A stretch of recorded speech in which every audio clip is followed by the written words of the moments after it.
Whew. Okay, we are live. Still no webcam because I am cheap. But anyway, hello to the audience of honestly just me. Like a month from now, when we play again, I'll go back and listen to it. No one else will listen to it, but that's fine. I like to have the record. Yep, this is Masters of Dungeons. Just in case this is someone different watching it. I am Molly. I will be the DM today, and these are my players. Apparently, there is another edition. Oh, never mind. He just left. All right. We'll go ahead and start with the person to my right, and go in order like that. All right. Hey everyone, my name is Wesley. I'll be playing Omen, the White Lighter, the first one.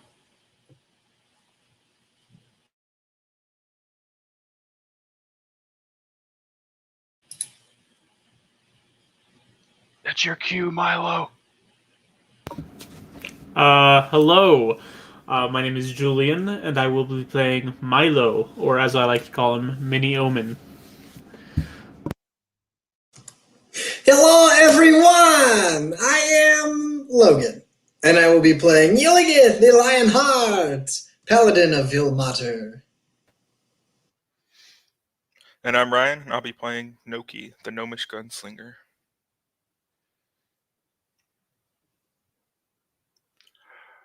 Alrighty. Now that everyone's introduced themselves, I have a recap here.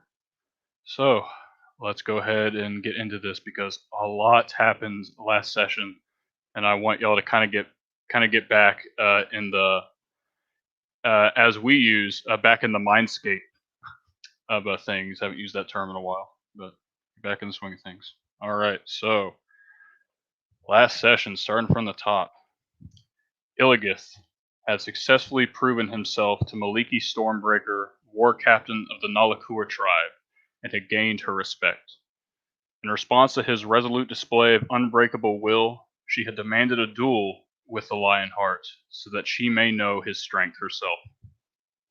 Ilgith accepted this duel, however, as Maliki approached and began lashing out at him with her whip, Ilgith refused to move from his spot, goading her into coming closer. Ilgith continued to take hits from a frustrated Maliki in response, but ultimately incapacitated her in one fell swoop, defeating her with a grapple. Ilgith, letting her go, told Maliki that he was tired of playing games, a sentiment that Maliki vehemently disagreed with. This was a duel, after all, a test of strength, not a simple game to her. Ilgith rebuked this, saying that there was much more important matters going on in the world than duels and enslaving dwarves.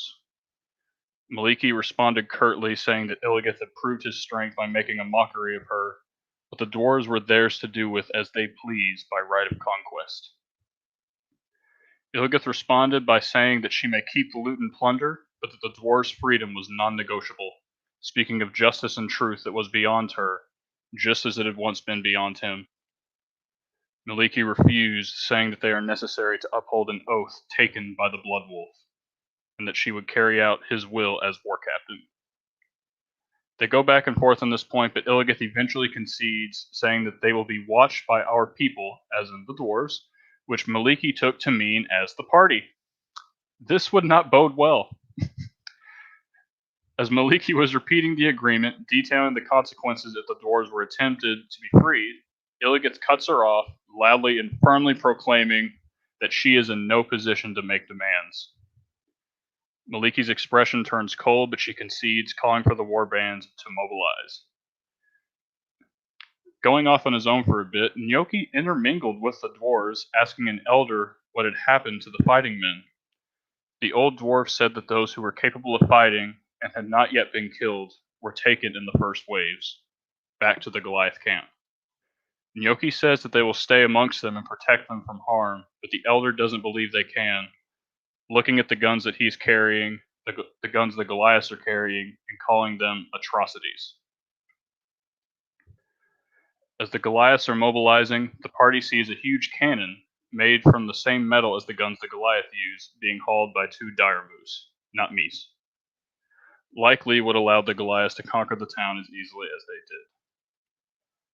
Nyoki and Milo then decided to leave the town's borders, which was Bleakstone, and retrieve a portion of the Dwarven Rangers that they had stationed outside. This caused tension with Maliki, who assigned 3 Goliath to accompany them. Once they met the Rangers, the Goliath escorts grew hostile and demanded that Milo and Yoki return to the camp to discuss this with Maliki, saying that the dwarves are their enemies and questioning why they are interacting with them. Milo and Yoki intimidate the living shit out of them for demanding they do anything, but eventually humor them, rolling their eyes, and go back to town with the 4 Rangers, plus Raymond, in tow. Illios takes this grievance to Maliki and a tense argument ensues. Maliki is angry that this information was withheld, stating that they are colluding with the enemy, and Illios calls her a fool. Peace is the party's mission, but Maliki states the Blood Wolf only wants war. She says that Illios speaks the words of Raylock, his brother, the one that led their people to ruin, a blight the likes of which they had never seen. Maliki coldly asks Illios if he sees himself as in charge here, or if he sees them as equal parties. Illios curtly states that this argument they're having is pointless. The Blood Wolf is a deciding factor, not her, and for her to choose war without his wisdom is reckless and foolish. Maliki exclaimed with hostility that the Blood Wolf has already chosen war with the dwarves, and proclaims that the decision for war or peace between the party and the Goliath tribes is in Goliath's hands. Illios, in that moment, chose peace. Illios tells Nyoki to send the dwarves away after Maliki makes it clear that they should not follow, but it is decided by Nyoki that the Rangers will follow secretly. After this, the party came together apart from the Goliaths to discuss their next steps and how they would handle the Blood Wolf. They came to multiple conclusions. Talk to the Blood Wolf and make a peaceful arrangement. They determined this was not likely. Have Illios challenge the Blood Wolf and lead in his stead. Illios is not a fan of this option, but will go through with it if it's necessary. Thank you, Milo. Find Raylock and reinstate him as chieftain, or just kill the Blood Wolf and hope for the best. Milo states that he is capable of having the party disappear, if need be, and Omen states that he can contact Raylock with sending and scry on him if necessary as well. The party decides to formulate a message for Raylock, but Omen says that he needs a description of him for it to have a chance of working. Illios responds by giving a heartfelt description and story about Raylock, detailing how much his brother means to him. With this, Omen is able to easily contact Raylock. And I will give the message later because some other discussions happened before y'all are able to send that message. Thank you, Milo. On the first day of travel, Milo asks what exactly the hell is going on with the party, the Celestials, Malvadrian, Dalton, Omen's history, basically fucking everything. When Yoki brings up the guns and how the Celestials stole them from his guild to help win the war, Milo asks if the guns that the Goliaths have came from them. This isn't entirely clear though, seeing as their guns are different in design and make from Yoki's. Omen then goes into his history, stating that he was created by the god of outsiders, Externus, and was the first White Lighter ever made. White Lighters are imperfectly divine beings that acted as the god's instruments. Milo had asked Omen why White Lighters were imperfectly divine instead of divine, and Omen responded that they were necessary to interact with the mortal realm, as the gods themselves could not interfere directly. The gods were led by the Archon, who had 2 children, Minty and Malice, whom Omen was apparently close to. Omen does not know if the Archon is alive and has never met him. Illios is flabbergasted that they had talked and fought with Minty, the princess of the gods, as he put it. There was a war between the gods, one side led by Kel, now called Ilmater for some reason, that championed the free will of mortals, and one side led by Astrihel, who sought to rob mortals of it because they were violent, pathetic creatures that destroyed whatever they interacted with. Omen fought in that war but does not know the outcome. He assumes that Azrael won out in the end and that the Celestials are connected to him somehow. White Lighters on Azrael's side were corrupted by dark magic, and became halcyons. This is why Omen has been wary of Milo, because his magic is very similar to theirs. Milo asked Omen if he knows anything more about this connection, and if halcyons could potentially be purified. Omen had no idea on both fronts. Milo reveals his amulet to the party, telling them that he received it from a kind man with shining white clothing. Omen says that the amulet bears the symbol of the White Lighters and asks Milo if he remembered anything else about the man, which he does not. Gnocchi brings up Soren and how even though he's a celestial, he seemed to have free will. This gave the party hope that maybe not all celestials are without choice. Faced with all these unknowns, Milo suggests that maybe Dalton would have the answers they're seeking. This led into a conversation discussing Dalton's abilities, fighting style, and how overpowered he is, which piqued Omen's interest. Gnocchi said that he had Dalton's weapon, the one he used to kill Malvadrian, and that maybe Omen could examine it. Alright, so like I said, a lot happened last session, and I wanted to make sure everyone remembered it. I'm glad you're not over it, Omen. Or rather, Mal from the dead. And yeah, so there's that. And obviously, y'all know the very last thing that happened. That Omen had sent the message that y'all had. And I'll wait to say that again before that message was interrupted because there is a cutscene I would like to share for y'all.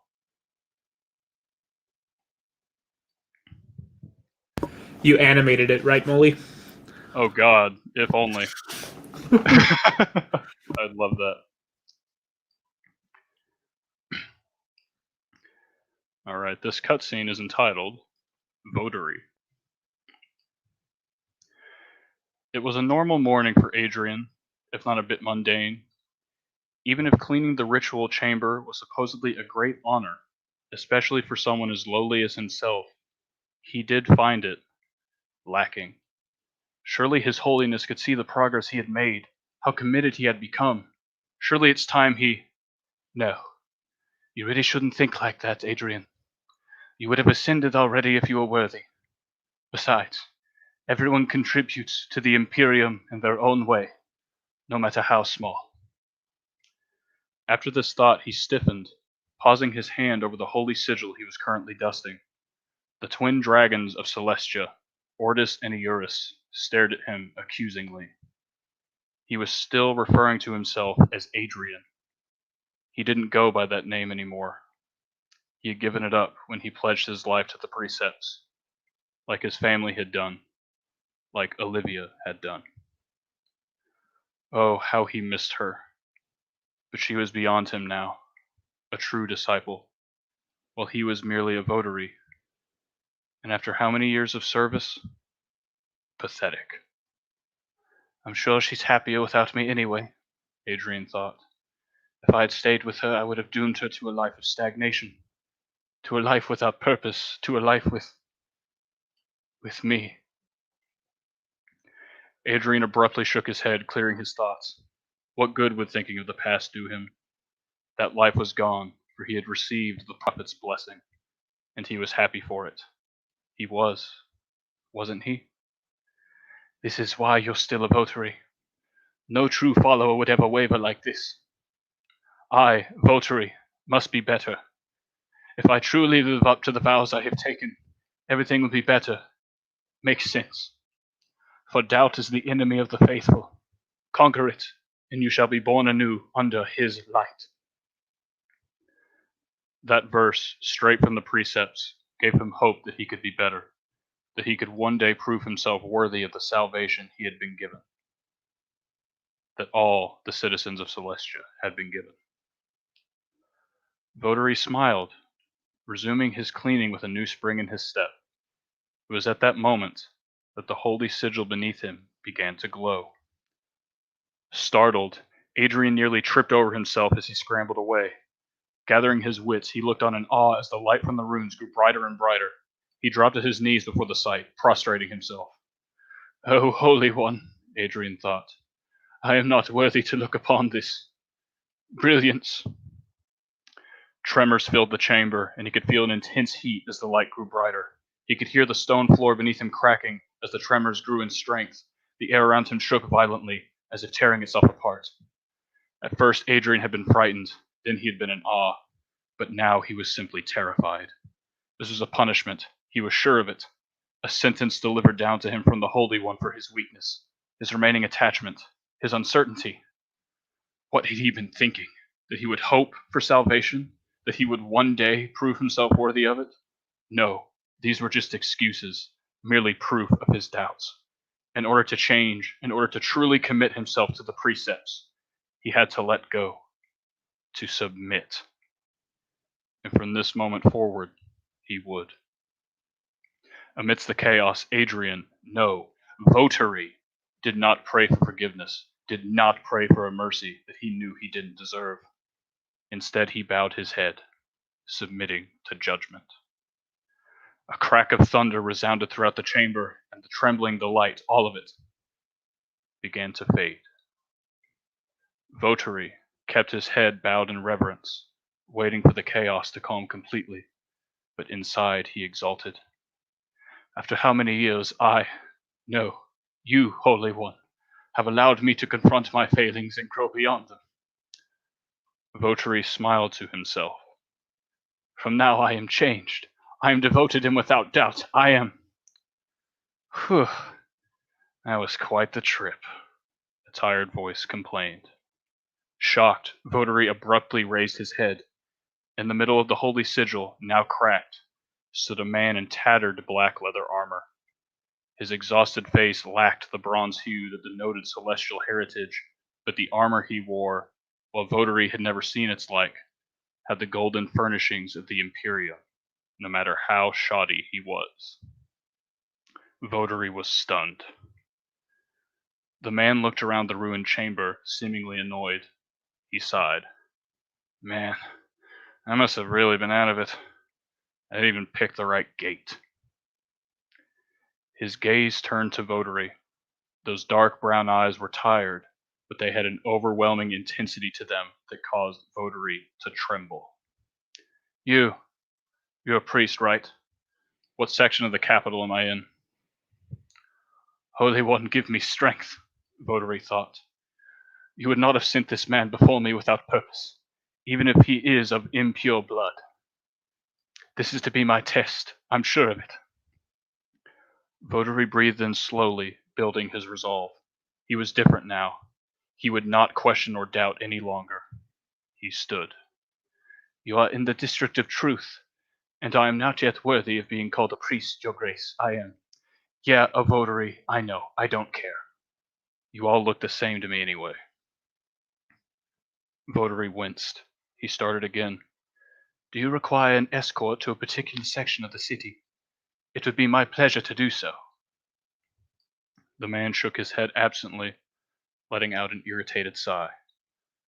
No, believe me, I know my way around. Votary didn't even have time to react before the silvery blade, made from light itself, pierced his chest. The man held it, looking at Votary with a grimace.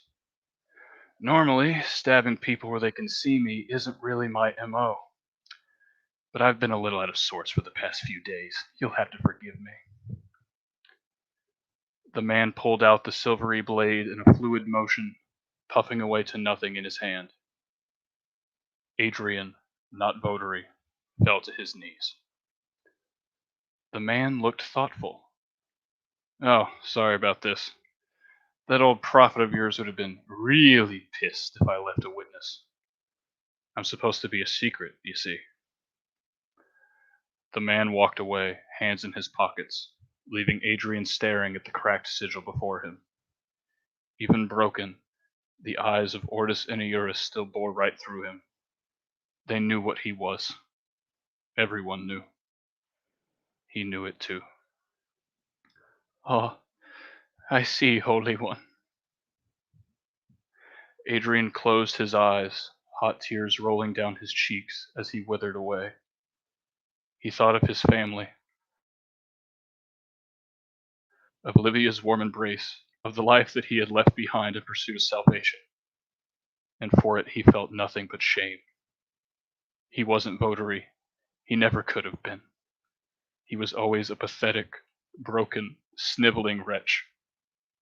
He was simply Adrian. I was never worth saving. There, in that ritual chamber, Adrian died, crumbling away to dust. Whew. So that was the cutscene. What are all the comments? The DM's way of telling me my hunch to going to find Dalton was right. Where can I buy the second novel? Oh, thank you. That's funny. Okay. So now that opening cutscene has been said, and we might have an idea of who that mysterious man that teleported in is. The very last thing that happened last session was y'all sent a message to Raylock, Illios' brother. And the message was, I'm friend of Lionheart. He loves you and repents. Where are you? Great danger far south. We're entering Dungair. Will you return to lead? Reply.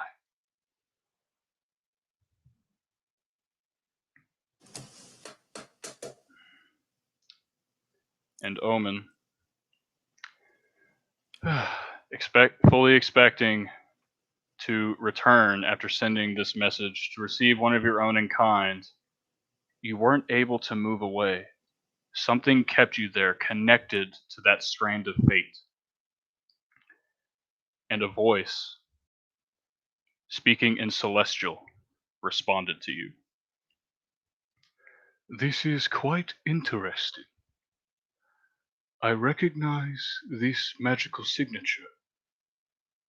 Who are you? Yes, Externus. To the savages? Intriguing. I wonder, how have you returned, Omen?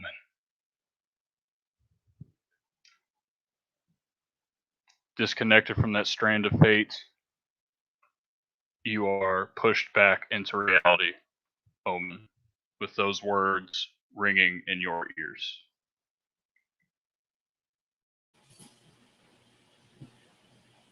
And just to clarify, the message will come like within a couple minutes, not like an immediate like boom, right? It's an immediate reply. Okay.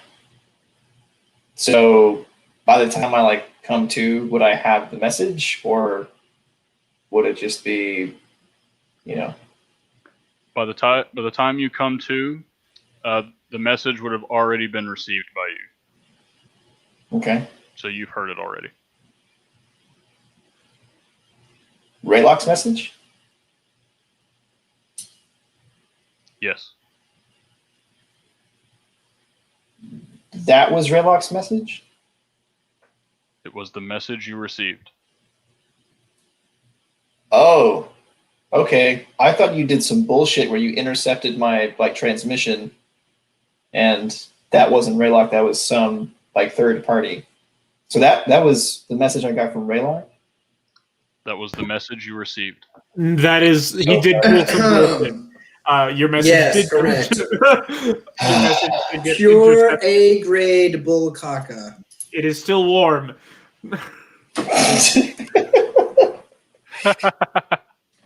You piss upon us and call it rain, Molly. Exactly. I hate you. But yes, it got intercepted, is essentially the...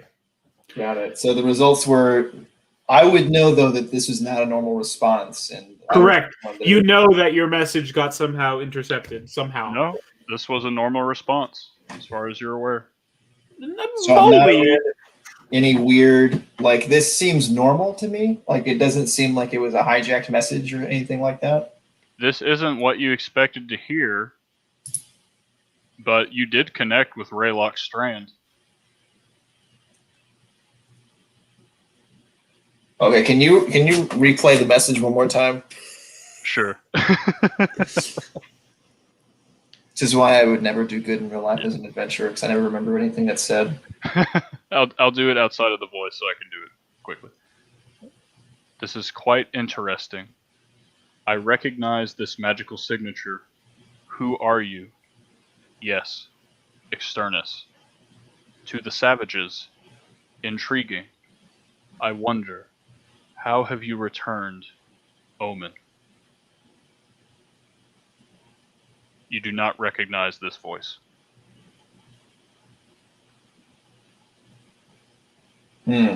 Okay. So as I returned back from the world of strands, as I kind of described it, it was like kind of exploring among these different thoughts and feelings and emotions that Omen kind of tapped into to send the message. And as he received it back and just receiving this almost like alien-like message where it just I don't know, like it was just not at all the response that he was expecting. He kind of returns back to his body and he looks to Illios like bewildered, which is very like you've never seen him bewildered before. He's like a smooth operator. He looks like he always knows what's going on, but like he is shocked. Like his eyes are wide, his blood has drained from his face, and his breathing is like, huh. And then he kind of like snaps back and he's like back to normal. Well, that was unexpected. And he reveals this message back to you guys, basically saying that usually in these messages, so when you do the message, right, does the person who's receiving it, unless you say who you are, they don't know who the message is coming from unless you explicitly say it. No, they know immediately who the message comes from. If they are Okay. familiar with you, yes. Got it. So anyway, I'll go ahead and relay this message and say, hey, like he deduced my identity or like my creator's identity, which seemingly impossible. He called your people savages, which is strange behavior to call someone of your own race a savage, but hey, tomato, tomato.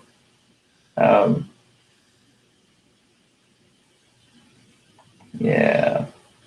He also wondered how I returned, which is, not exactly the. How would he know who I was? So, Molly, the way you described it, it seems like to Omen, who has, I'm assuming, is a wizard, it would be very clear that this was hijacked. It was not hijacked.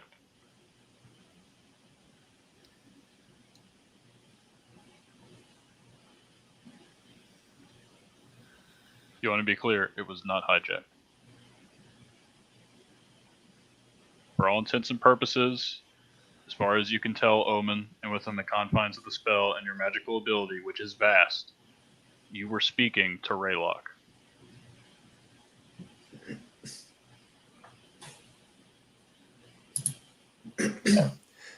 So you're saying that he is alive?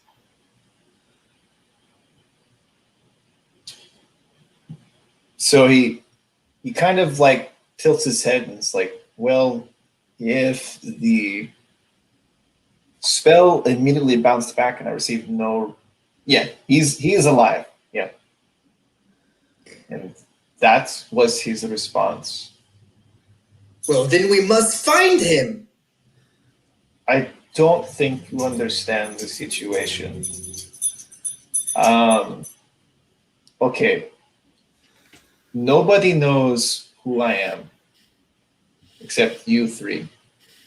I have been gone for what I assume is a very long time. My creator has been dead for the same long period of time.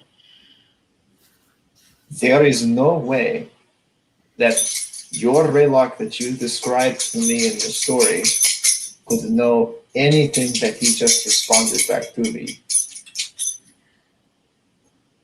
unless the gods are involved. And the way that he replied, it was very cold. It was almost with the disregard that that is common to the people of Azrael, right? Who referred to your people as savages. Now, to be fair, they refer to all humans and non-humans as savages. Besides the point, so don't take it personally. It's just a perception that some people have. It's not always true, but anyway, beside the point. Whatever. This is probably. I don't know how to explain this to you, but when you asked me if Raylock is alive, I don't know. This does not seem like the answers of someone who is in Raylock's position. I don't know. Does your brother have any connection to what do you call him? Ilmater? Like you do? But even you didn't know who I am, so why would he? Do you see my confusion in all of this? Yeah.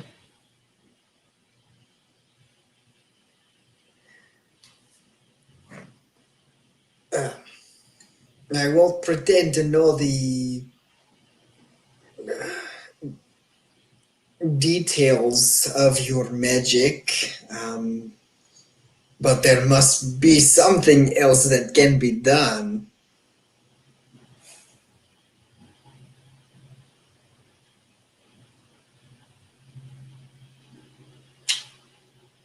All right, Molly. I have player knowledge that I think might be influencing this insight, so I'm not exactly sure. But do I know of any sort of body snatching, mind control, divine agents taking control of a body? Was that a tactic that was ever used? Anything like that? Make an intelligence check. Illigith, you make an intelligence check as well. Actually, you as well, Gnocchi.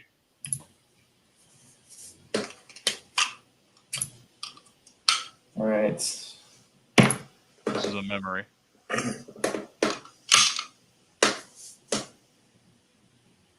It's a 15 for me. 10. 3. Okay. So, Omen, in terms of, say, body snatching magic and things of the like, from your experience, your vast experience, you were alive a long time. Something like this was occasionally done by the side of Azrael to infiltrate the other side and gain more information of the like. I understand. Yeah. Illigith, you, Gnocchi, you don't remember. There were a lot of emotions swirling around in your head when this happened, but Illigith, you remember your father, or at least what was using the body of your father, of Lokir the Oak, way back when you were in the Gnomish Forest in the lab of Jontwin. You remember seeing your father's face, but it definitely was not his personality. And not him. For all intents and purposes, that you could tell. at that moment.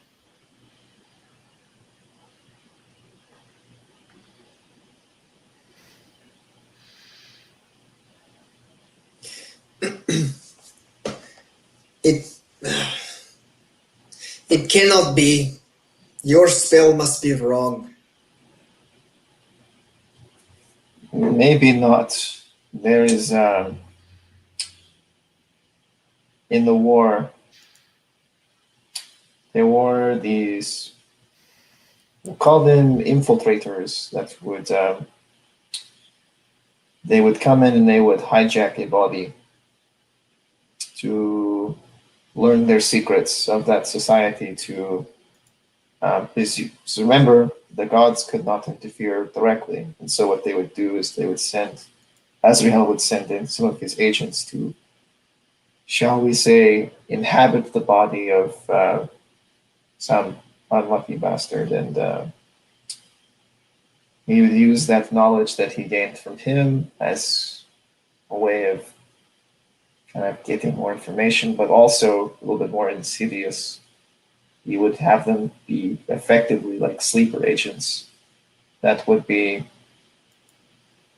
activated whenever they needed to overthrow whatever it was. And so the fact that your brother was exiled, we still don't really know for what reason. I don't believe is that. So these things do not seem to me logically incongruent. It seems highly. I apologize for putting it so bluntly. I realize this is probably very difficult to take, but to me, the evidence seems to indicate that some divine agent has some sort of influence over Raylock. For why else would he act in such a strange way? Why would he know the things that he knows and respond to me in the way that he did? In regards to my spell going wrong, I don't want to say it's not possible, but it's very unlikely. It's statistical. There's no statistics here. The probability of this is just, I've never seen a situation where the spell did not work. I am sorry to tell you this. Molly, do I know if the person who's been infiltrated, if there is like hope for them to be, I don't know, like was there any stories of somebody like, I don't know, like rejacking the hijacked body, or was there never any stories of like anything like that? Like getting back control. Mm-hmm. So, knowing what you know about this, it was incredibly rare. Might not have ever happened at all. These might have just been stories. But sometimes individuals of sufficient will and strength would be able to force out this infiltrator, as we'll call them. But more often than not, it required an outside force, an outside intervention to expel the infiltrator from said body. So as he went to like kind of comfort him, and he kind of tapped him on the shoulder and kind of like holding him for like the moment. But not all hope is lost, my friend. You see, there are stories of people of extraordinary will overcoming these infiltrators, whether that be the person that they are inhabiting, or someone who comes along and helps them. I am sure that between the two of you, you two brothers, we can do it. If your brother is still there, we can reach him.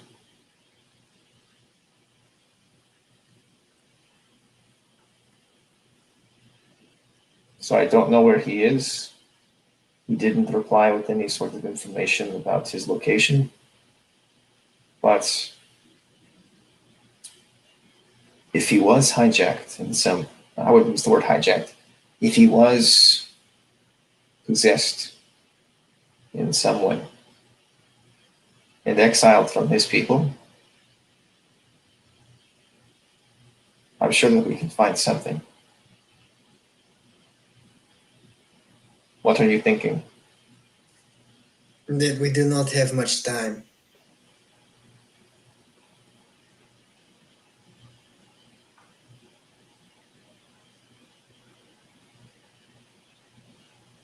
Well, I think our first order of business, then, if we were to pursue this lead, as it seems to be the most compelling as to overthrow this blood wolf who doesn't seem to be very amenable, is to find your brother.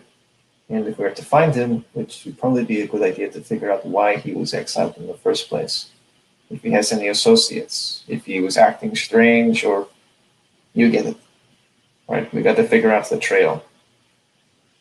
I would suggest, I was thinking about trying to scry, which is a technique that I could actually see him without him knowing that I was looking in. But I'm guessing that whatever is inhabiting his mind will probably have some sort of protection up. And will, now that I have notified them of my presence, I'm sure that their guard will be up. So I don't know how they're going to act. Perhaps they have not yet acted. Maybe.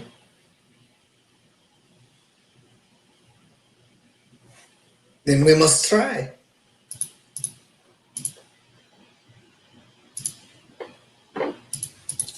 Listen to me. This is my brother we're talking about. And he was no ordinary savage, as many would call us. He was powerful in many ways, and he learned this from our father. Please. Whatever it takes.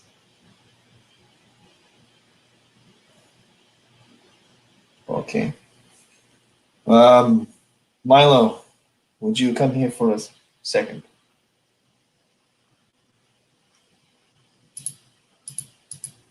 Blood Oh, you're sacrifice. muted. Blood sacrifice. No! Alright, Molly, I'm gonna do some bullshit to counteract your bullshit. Milo takes 2 steps forward because he was already ready. Oh no!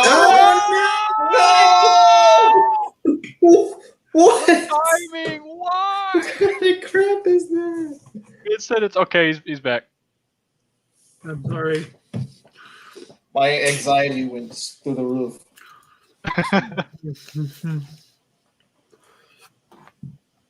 Okay. The last thing we heard is that Milo stepped up because he was just 2 feet away. So, okay, Milo. I'm thinking that there's going to be some sort of protection or maybe some wards around this person. So I may need to lean on your magical power, which is what I've seen. Pretty just like raw magical intensity. So I've never done a partnered scrying before, and I don't even know if it's possible. But I would like for you to assist me in trying to potentially overcome whatever defenses may be for us. Does that sound good to you? I have no idea how that would work, but sure. Same.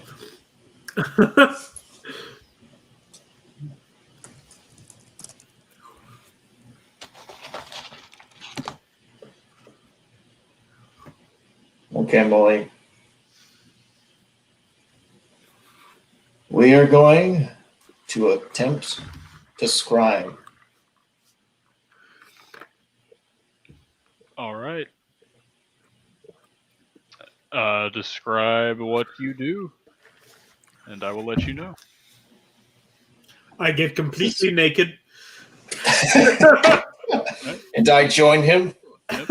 So remember, rule of cool. Indeed, this is cool. I'm kidding. All right, Julian. Since Mullen has decided to whip up some bullshit, it's time for us to whip up some of our unique brand of bullshit as well. All right. How can we make this so cool that he lets us do this nonsense?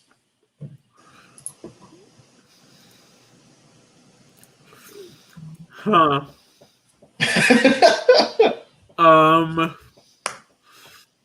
No, Nuki, that's never gonna work.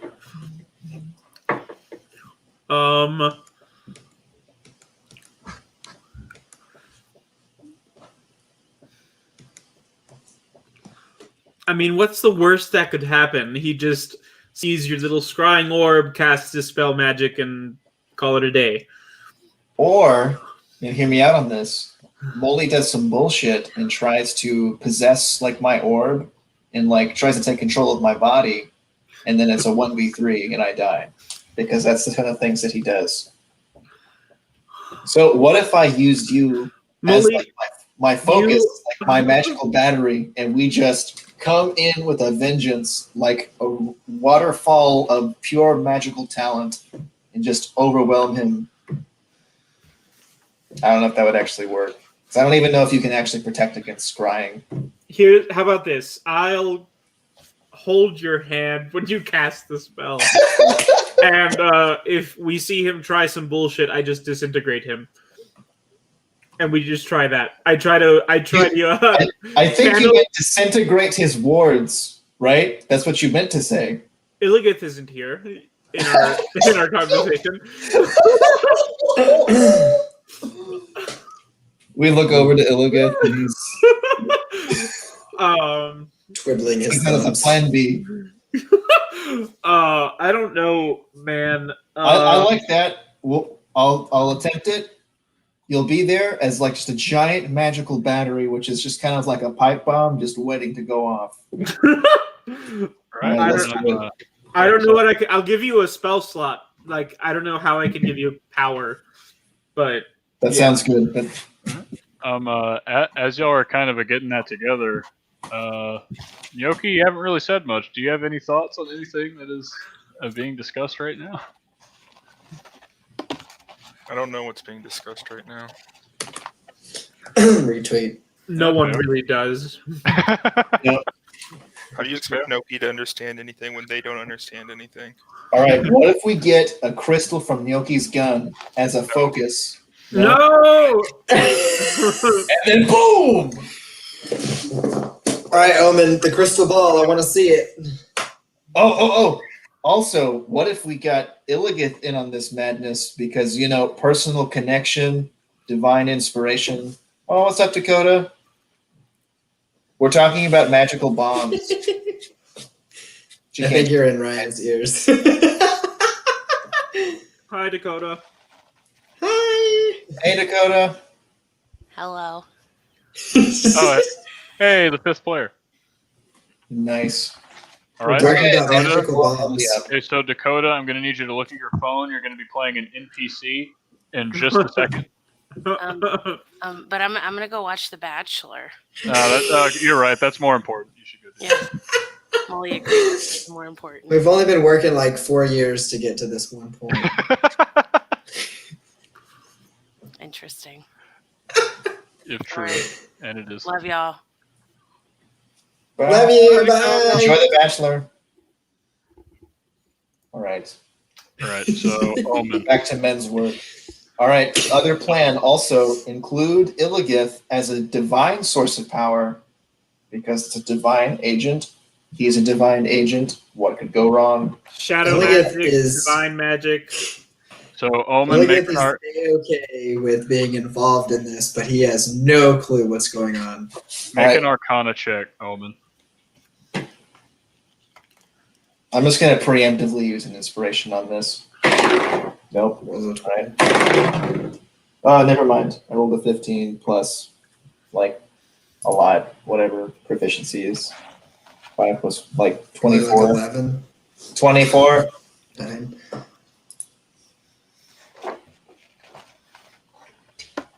24? Yeah, sorry, things cut out for a second. But 24? Yeah. Yes? No? Can y'all hear me? Yes. Okay. So Omen, with that 24, Yes.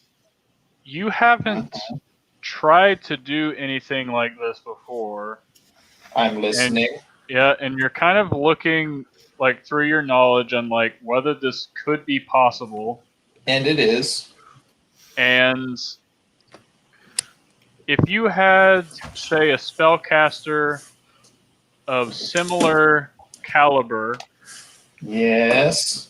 Are you saying that my good lad Milo is not of similar caliber to me, DM? Is that what you're saying?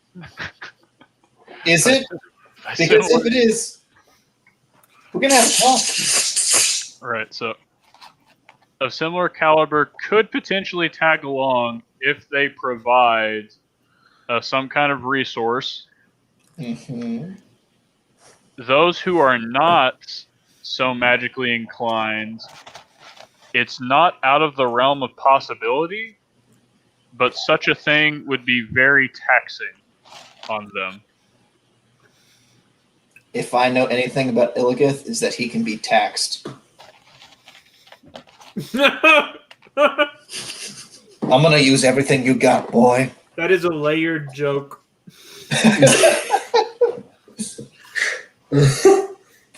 Mr. Onion.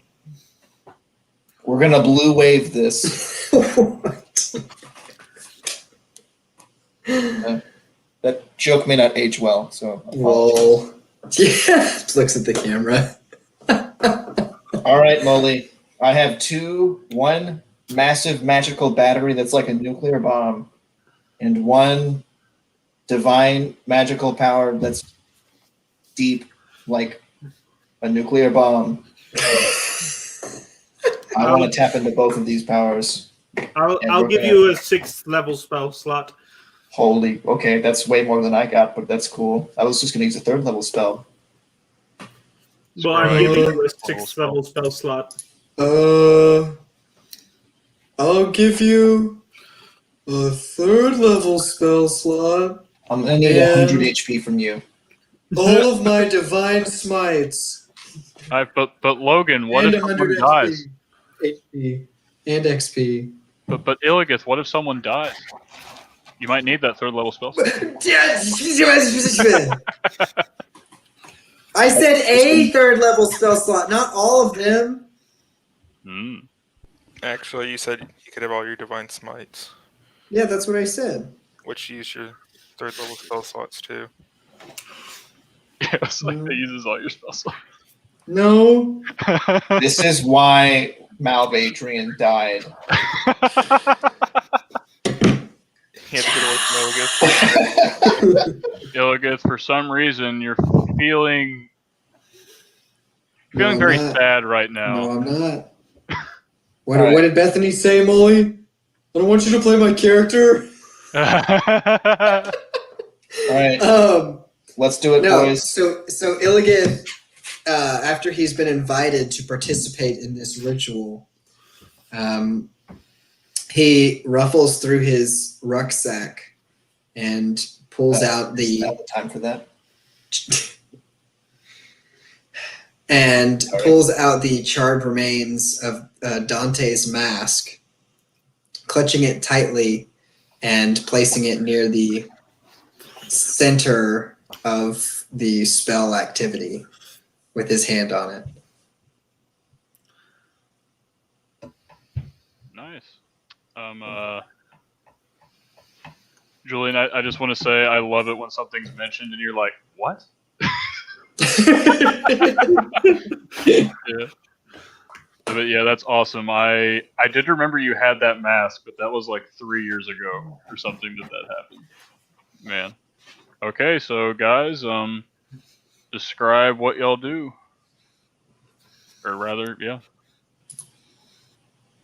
So you remember the world of the streams, or the, what were they called? Strands of fate. I'm going to bring my 2 favorite sorcerer and paladins along with me through the strand. And it's going to get weird. So we're going to go. We know exactly where his strand is, or like very close proximity. So we become these little spirit, I don't know, like eels. Neurons! Indeed. And we're just flowing at breakneck speed across the land, across the snow and the mountains together. And Illigith is saying something inspirational. Milo is questioning it, and Omen's along for the ride. And so we're going to get there. And what we're going to do is, I'm assuming we're probably going to encounter something as we're just zooming in here, as we're going to try to overwhelm this guy's defenses and whatever defenses that he has, so that we can see what's going on from this strand world. This is incredible! I've never felt anything like this before! And again, what? Illigith dies to look at his brother.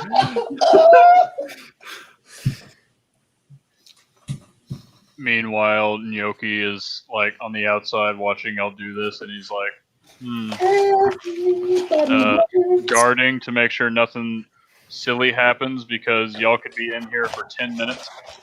Look at this, just screaming at me. No, I feel like I'm quiet. Yeah. And so Like in this Wesley, trance, eyes open and rather rolled Omen. up.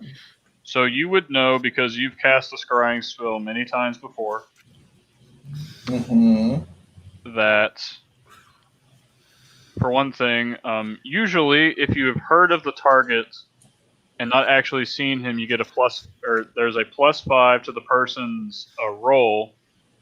Since Illigith potentially might be going with you, he will instead be getting a negative, if that works out. Also, if you have a physical possession or something that used to belong to him, that would also help to lower raise the DC, or whatever. It will be harder for him to make the save.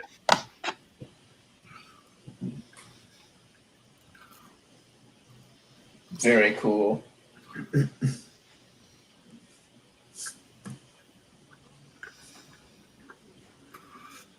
Yeah, so if Illigith would have anything of Raylock's, that might help out. Does Dante's mask count as a half thing? We'll see.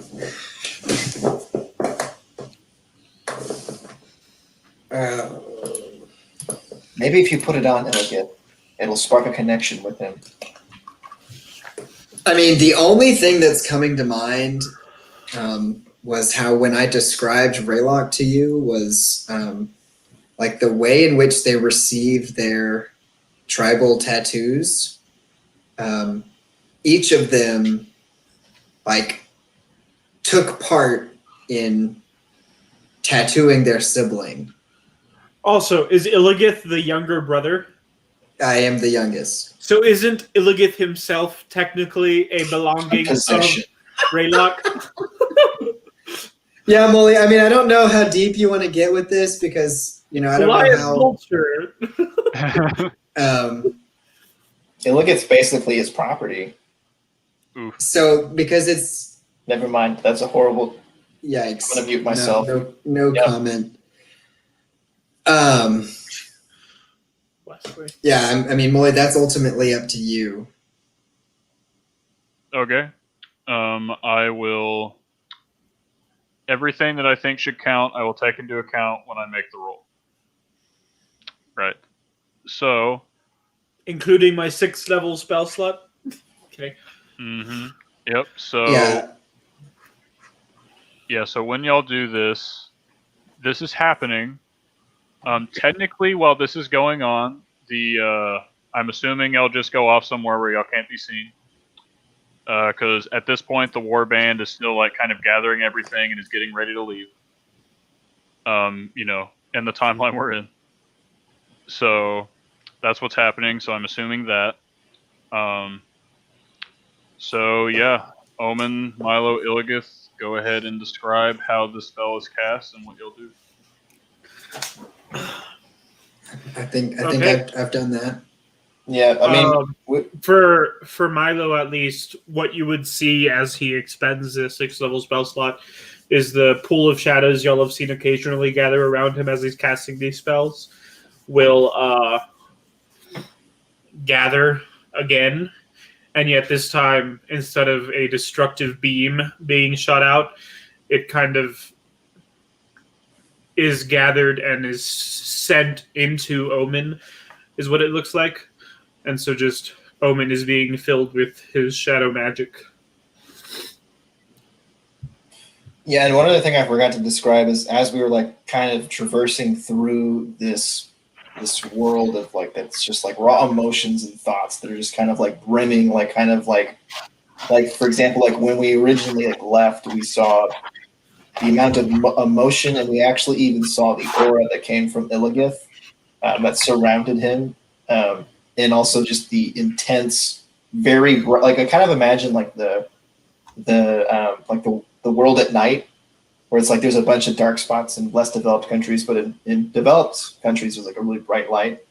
And so I imagine that from Milo, as we kind of went up from our bodies, you saw like a very, very almost blinding light from Milo, and that same aura from Illigith, as we go through, just hurtling past these different landmarks and going towards our quarry, which we know where he is, to hopefully overwhelm his defenses with our scrying, imbued with the power of shadows and fraternity.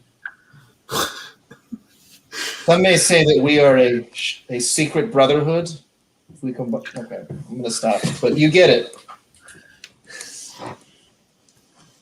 All right. So, as you do so, and Omen and Milo and Illigith, you enter into this world of thought and emotion. What Illigith said earlier, this is incredible. It very much is, especially to someone who has not experienced this before, such as Milo and, well, obviously Illigith. Just this world, these different strands that connect everyone, each together with these glowing lights just everywhere, just scintillating these different colors. It really is beautiful. Everything is connected, but there is one strand, one light that y'all are attempting to find and reach. Illigith, I would like you to make me a charisma check, please.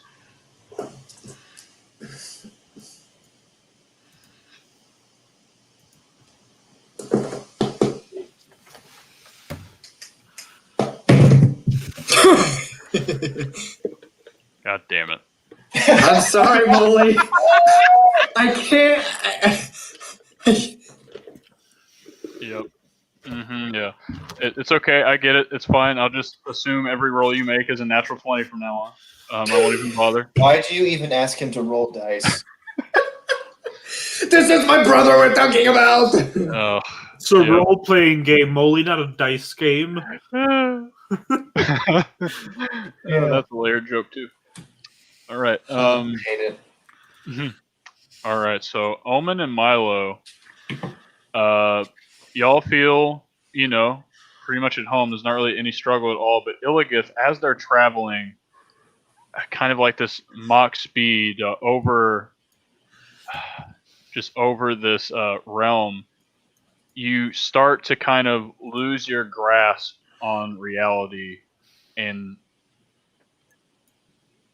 just things just start to jumble and things stop making sense. You're not supposed to be here. This is a world that is not yours. And you are about to be disconnected. But seeing as this is a world of emotion, the way you feel about your brother the way you feel about Raylock and the determination and the love you have for him allows you, through pure grit and force of will, to stay with Omen and Milo as you attempt to penetrate this barrier. I like to think that Gnocchi, as you're watching out for us and watching us, more of like this just intense teeth clenching look comes across Illigith's face. I mean, there's no noises or anything like that, but just his face is just contorting and convulsing. All right. While we're on the concept of Gnocchi, you see the shadow magic and the divine magic coalescing and kind of spinning around Omen, acting as the conduits for this partnered scrying, which is awesome. And now you come up against the barrier.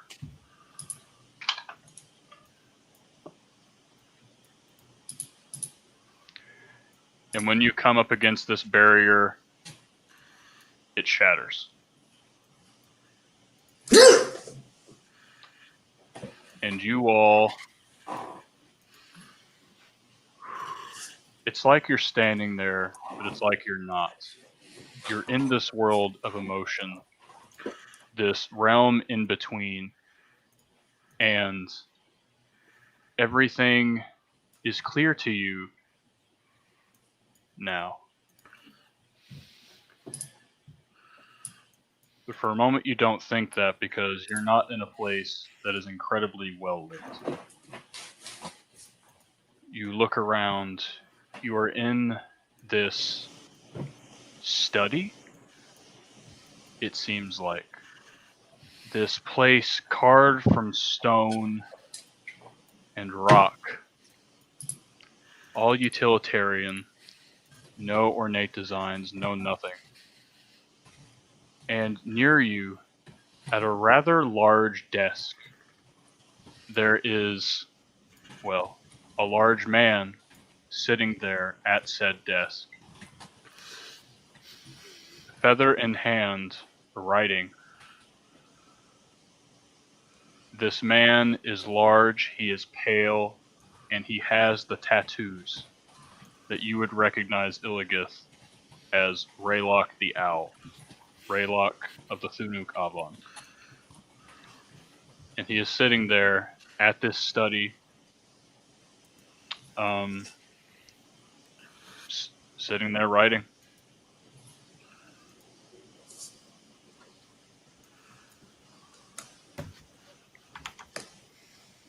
If you would like to make it seems like for a second that as he's doing this, he stops writing and he raises his head and he looks behind him. And again, you see your brother's face, Illigith, these eyes just kind of staring, not where y'all are, but where y'all are near.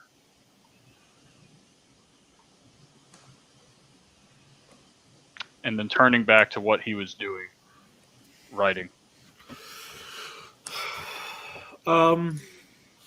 Can we try to get a closer look to see what he's writing? Yes, you can. Make a perception check for me, all three of you.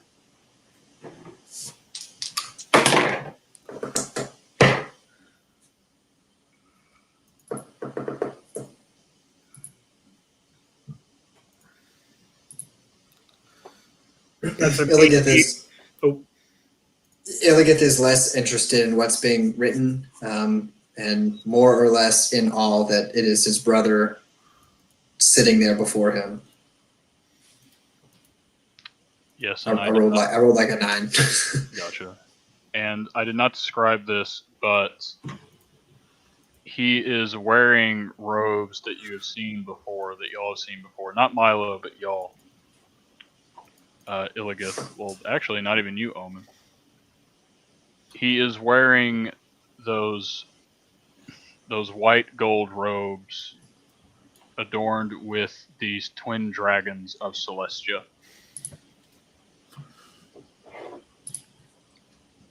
Omen, did you make a perception check? Yeah, it was a 13. 13. Milo got an 18. Oh, an 18. Okay, I heard 8, so I'm glad you Oh. said. I'm glad you said that. Okay, so Omen and Milo. Omen, you've been in this world before, but this is a different one that you're used to. Something is different. Something has changed. Something about the realm isn't the same. It doesn't feel the same, and as such, it's almost like you're sluggish as you move through this place, and you get some of the words, but for the most part, you are not able to make everything out. Milo, however, you are able to read clearly what he is writing.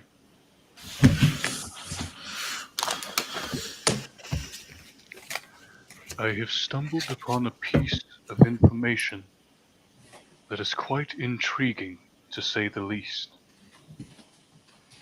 Another anomaly that seems to indicate what I have suspected for some time now. That our current understanding of events and what was written to be imperfect. The influence of Kel was to be expected, given his intervention in the final days. But what of Externus? Another hidden ploy? One last act of desperation before he waned out of existence. From our account of the final moments before the divergence, this should not be the case. And yet our enemy continues to writhe and struggle, refusing their place amongst the forgotten. There are so many unknown variables, so many flaws in Azrael's grand design, and I look forward to knowing them all.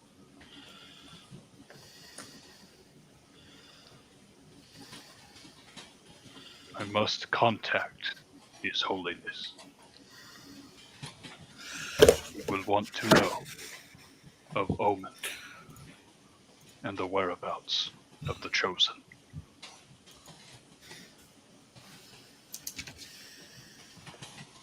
And as he does so, he stops writing. Before anything else changes, Molly, Milo tries to look around to see where they might be.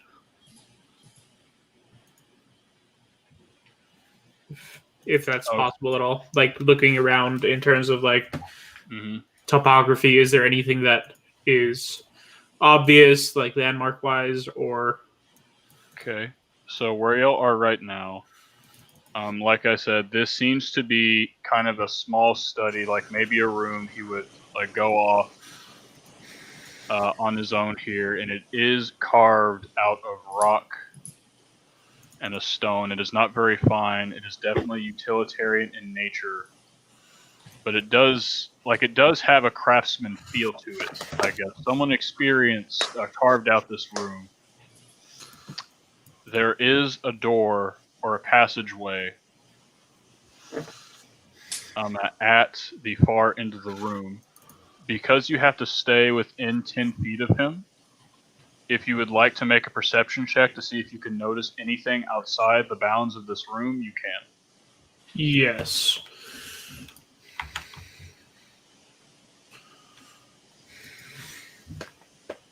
That's a 17.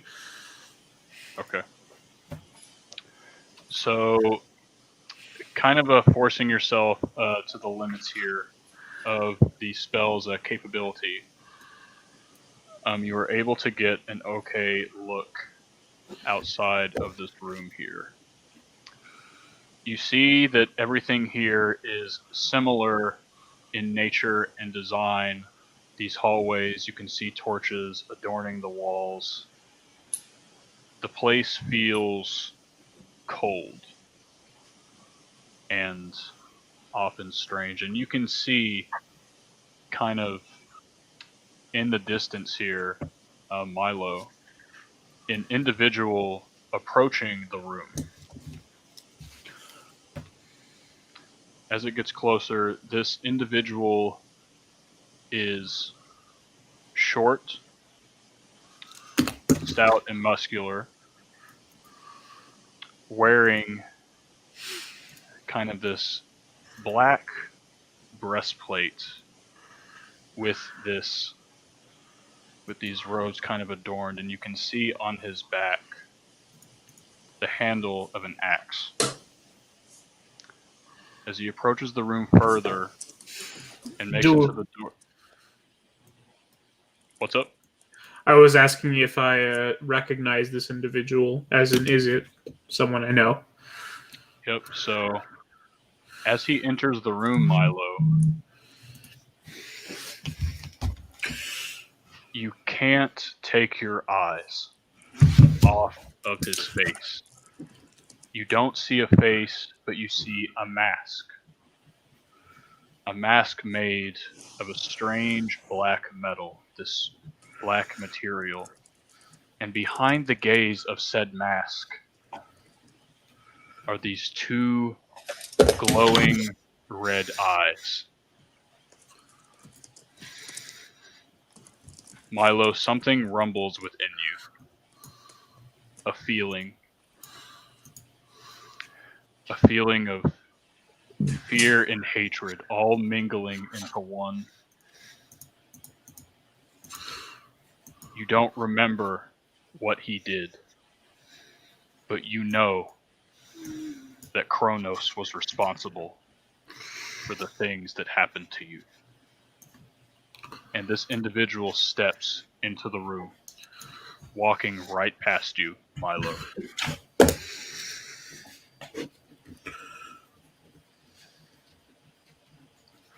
Hello, Orion.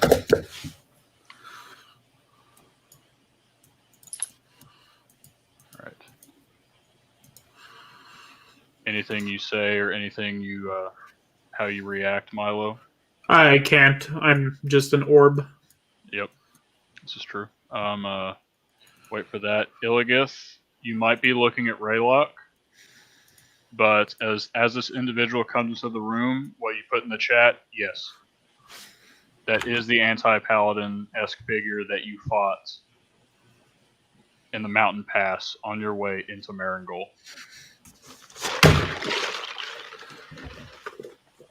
He comes into the room and sits there, or rather stands there, waiting for a moment as this individual, Raylock, it would seem,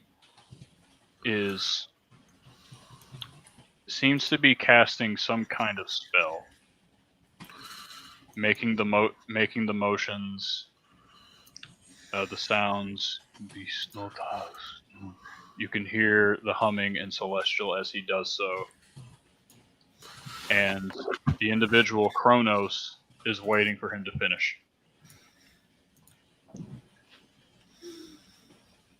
At this point, y'all have been here for a while, and you can feel the spell start to fade a bit, start to pull you back from whence y'all came. But before you leave, you hear Kronos speak.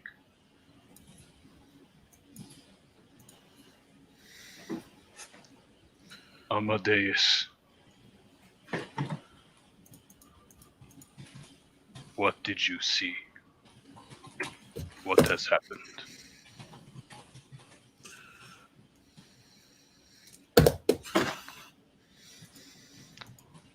Raylock, or as he called him, Amadeus, looks up, the spell just being cast. I have provided information to one of my higher-ups. Is everything coming along? Yes. The preparations are in order.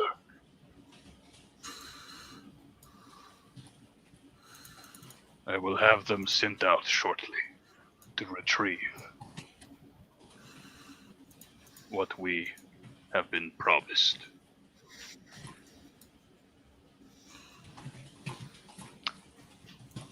And y'all are pulled away from this scene. And the last thing you hear is Amadeus that sounds exactly like Raylock that you would know Illigith, but just say in common this time. He has been speaking in common to Kronos. Good. Then we can begin soon. And y'all are back where y'all were. Gnocchi keeping guard. No one came by or tried to disturb y'all in any way whilst that spell was being cast. When you all get back, all of you have a level of exhaustion.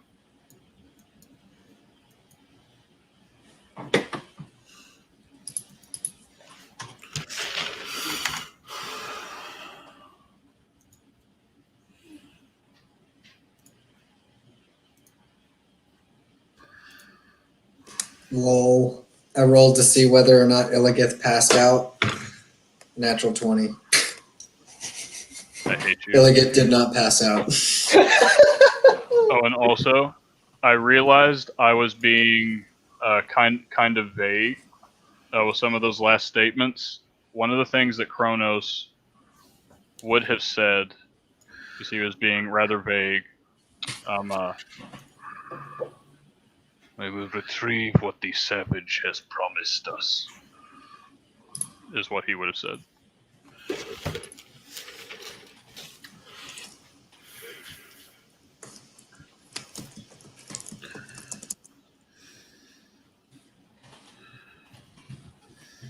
So y'all are back.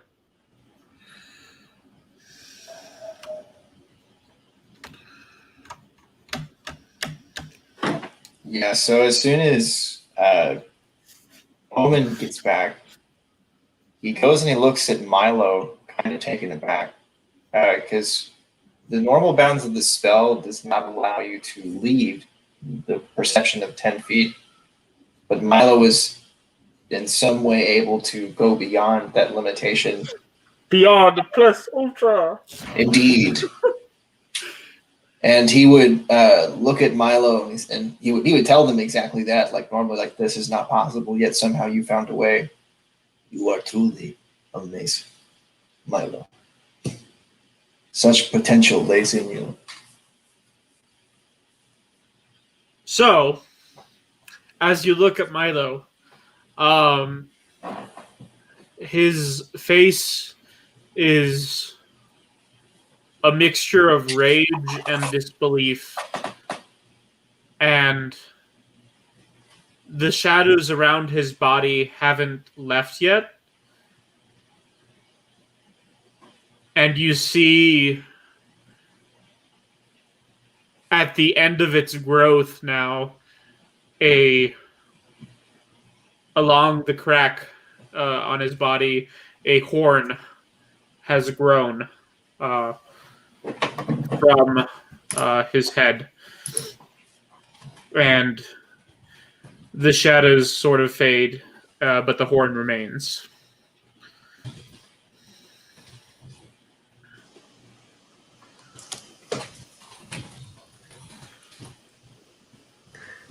Illigith comes to with a gasp.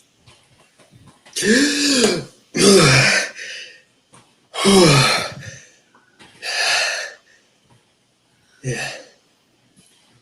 It is as I feared.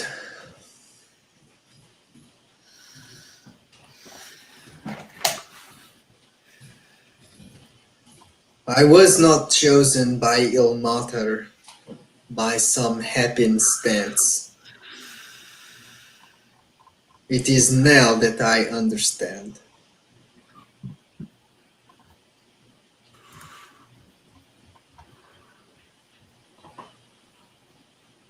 And so Omen gets out and he's looking at both of you. One has a horn from his head. One of them is on another deep soliloquy.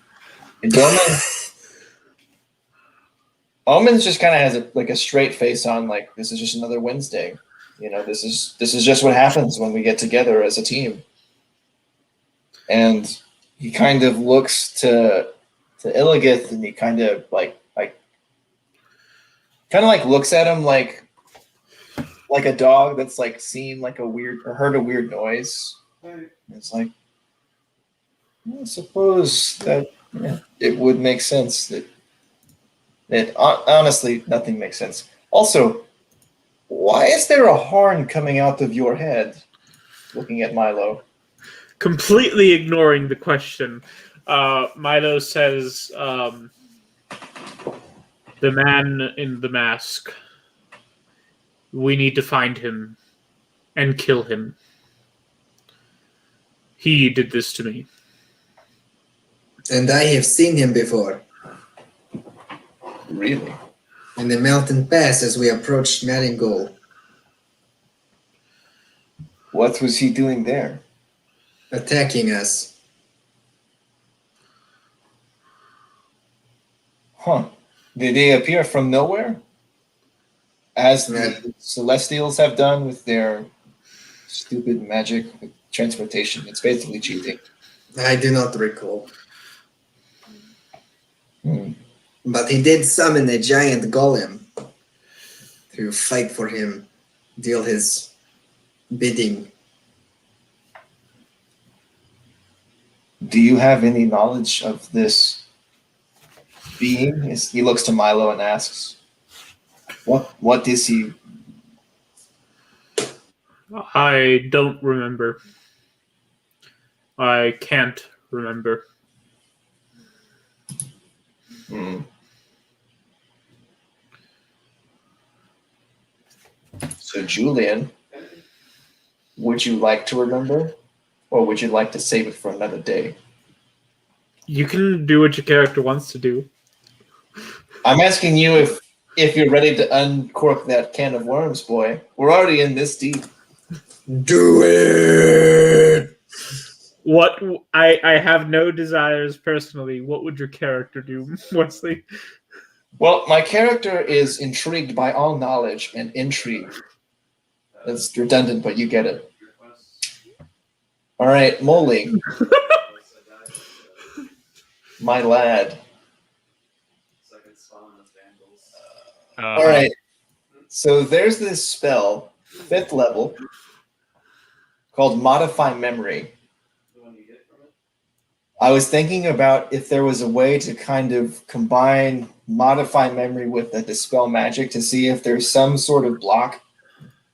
And then additionally, maybe if we combined it, if Logan has some sort of Restoration Magic and we combined forces with Modify Memory and some sort of like lesser restoration nonsense, Let's freaking do if there this. was something, that we could uncover, that is what I'm going to propose. It's like, I will say to Milo, yeah, all right, this is the plan. I'm telling you guys this before I go into it. And then Molly will decide whether or not we get to be awesome or we live to die another day and get another level of exhaustion, but it would be worth it. So we kind of, as you kind of talk about you not remembering, Oma would ask Milo, would you like to? I think the memories that are locked away right now are painful ones. I don't think I'm ready. There may come a time when we need that information, but I will respect your wishes.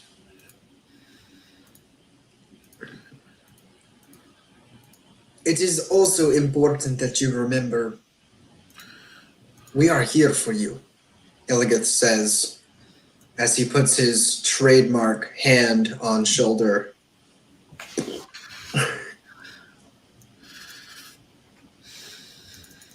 You know what? Screw it. When he does that, he casts heroism.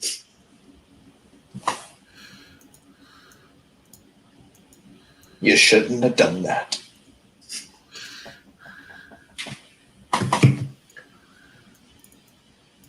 shadows explode from my...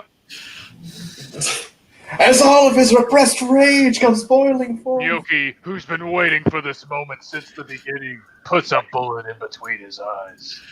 Cool. All right, guys. I needed his memories. For science. Nope. Not anymore. Damn it.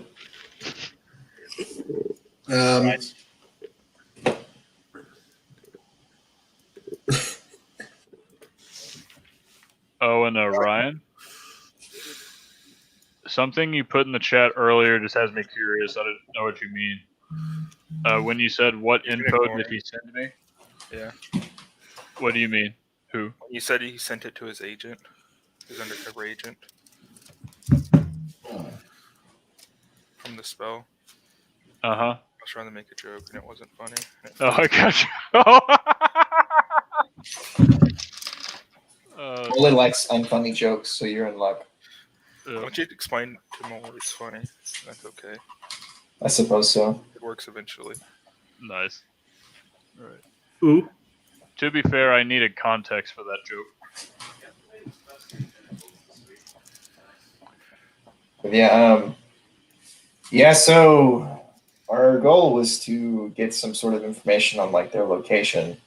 I don't think we found that, correct? We just found their plans and how they're the name of whoever's occupying Raylock. Unimportant. But we do know that Raylock lives, as he kind of puts his hand on your chest, Omen. Ooh. This is going. And he goes to lift it away, but it's like, I don't know, I don't want to speak for you, but whatever. I just see you like instinctively putting your hand up because there's an item there. And the half burnt mask that once belonged to a so-called Dante. This was my father's, or as the Celestial Empire liked to call him, Dante.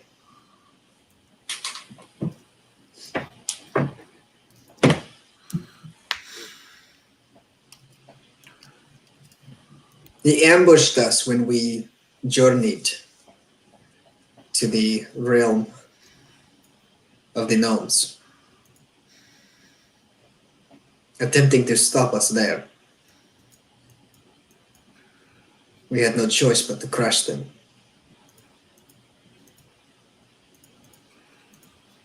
I assume this would have also been my fate long ago, had my guardian mother not intervened.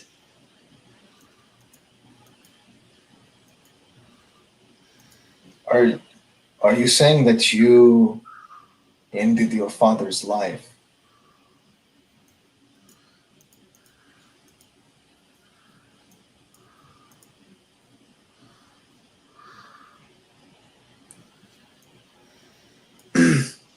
He was no longer my father.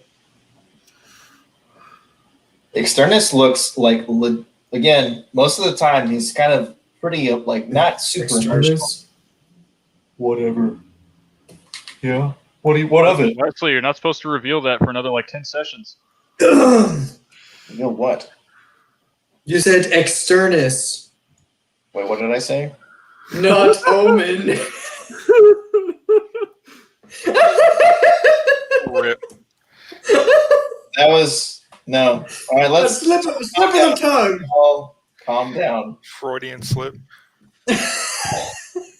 Omen. Is there Most of something the time. else? All right, let's calm down. Everybody, take a breath. Nothing was said. Let us move on. So, are you like? Never mind. Oh, we'll talk later after the session, guys. It'll be fine. I don't think so. Omen is very, like, for the most of the time that you've seen him, he's never been very emotional. As soon as you, like, say that you, like, killed your father, he gets, like, strangely, like, he is shocked. Like, he's asking, like, you killed your father? Like, almost like a little kid asking this question. So this would be like a very out of place response, in your opinion. As you've seen, like Omen kind of interacting, like it's a very weird response from Omen. It's also kind of a weird question. As he's like, what?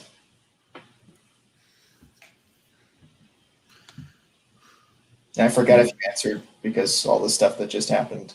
Oh, I said he was no longer my father. He too was plagued, possessed, if you will, as is my brother. Would you answer a personal question? It seems insensitive. I am open before any of you, like a book. When you took your father's life, what did you feel?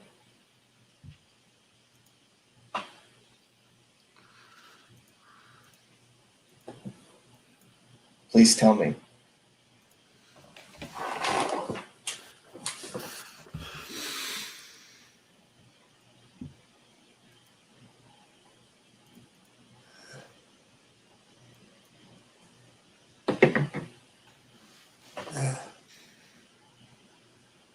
An emptiness.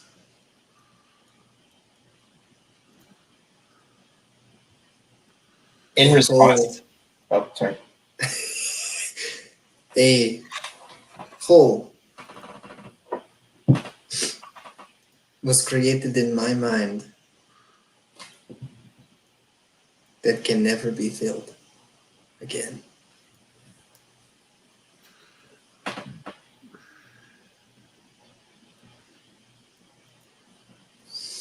And this is why it is so important that we locate Raylock and free him.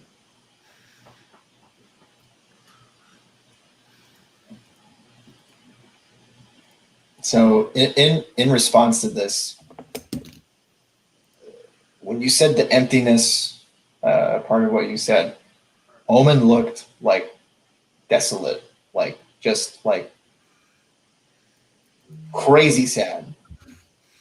And then as you kind of shifted it to the, like, this is why this quest is so important, his demeanor kind of softens a bit, but he still looks like deeply in some sort of like conflicted.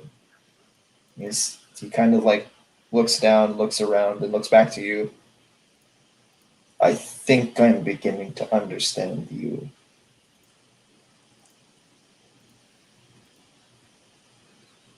I am sorry that you went through that.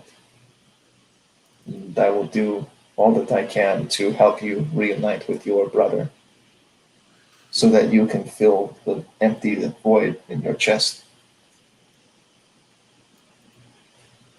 It's loaded. You get it?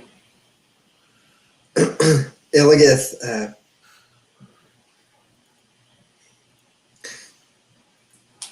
tears fall from Illios' eyes. No one should ever know what it feels like to lose their father twice.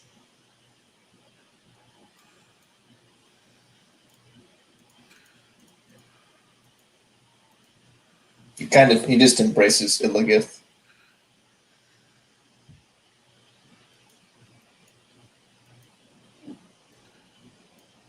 As I understand it, my friend,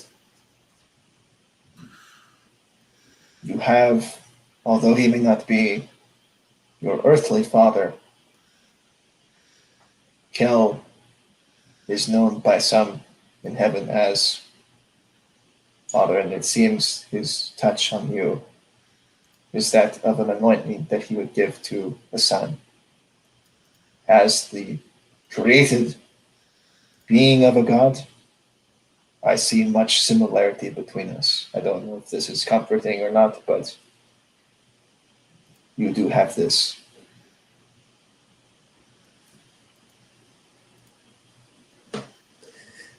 Thank you, friend.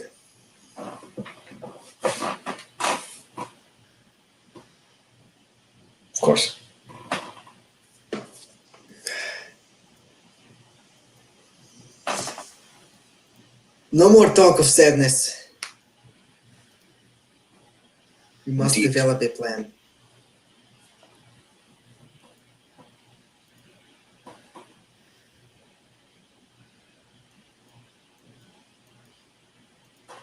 Cue planning montage. Basically, yeah. All right. So we understand that Amadeus Raylar and Kronos, that we don't know, is in collusion with the Blood Wolf somehow.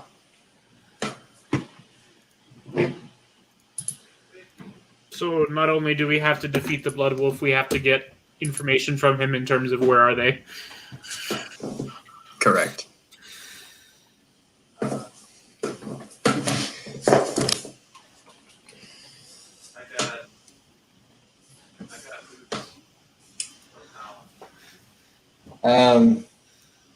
So Owen would ask for like if there is any more details about your encounter with this black breastplated individual who summoned the stone golem. He would try to just ask you for any sort of details because right now he's the only lead that we have that I can like see, and also I assume that Milo is pretty fired up about finding him. So two birds, one stone. So I know it's been a long time, but if you remember anything, or if Molly remembers anything that we would remember. Hey, Molly. Yeah, what's up? The paladin or anti-paladin, I guess. Summon the golem, right? He was not shown summoning the golem, but the golem. What happened is the golem fell down, shattered the pass, and climbed back up on one side of it, and on the other side, Illios was fighting the anti-paladin, which I'll now know as Kronos. And the golem had a marking on it, right? That matched the same marking we found with Milo. Yes, it matched the same marking that y'all had found in the celestial tomb where you found Milo. Okay.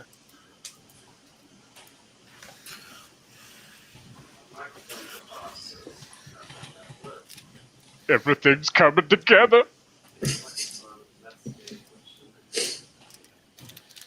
So Moi's Noki been would, waiting 2 years to say that. Noki would say that. He'd tell the two of you that the golem Illios had mentioned bore the same symbol as the one we found in Milo's, or the dungeon we found Milo.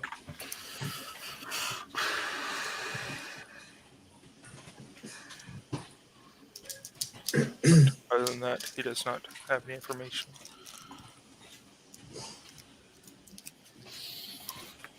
What was the name of the specter that haunted the laboratory?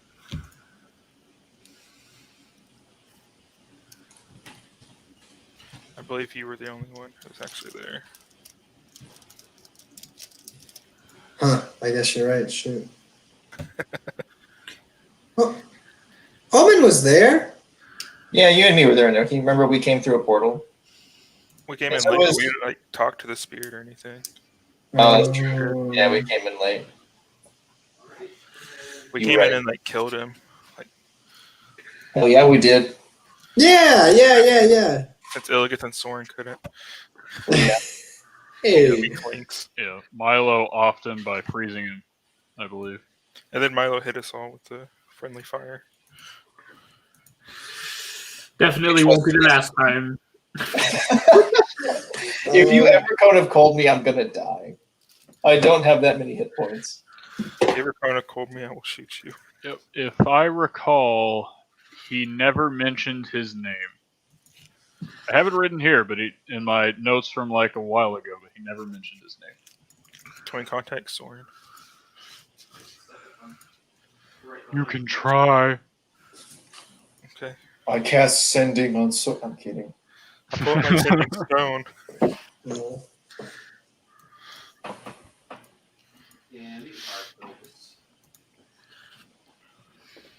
Wait. Behind you.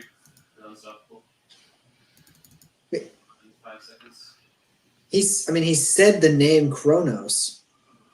Yes, he did. Oh, okay. Never mind. Yeah, it seemed like a master like that he served or something was the vibe that I remember. If that's correct. What was the name of the guy that the spirit worked for? The Dorgan Kronos. family? You're talking about the ghost? Yeah. Logan just said it, Kronos. He was related to Bjorn and them. Oh, yes. Back. Oh, yeah, to remind you, the ghost had said something about, God, it was like 6 or 7 months ago. He had said, he had exclaimed to Bjorn that, like, he had exclaimed to Bjorn about him being an Iron Elf. And he seemed to be familiar with the name, and he did not like the name. It was more like he was spitting Gotcha. when he said it.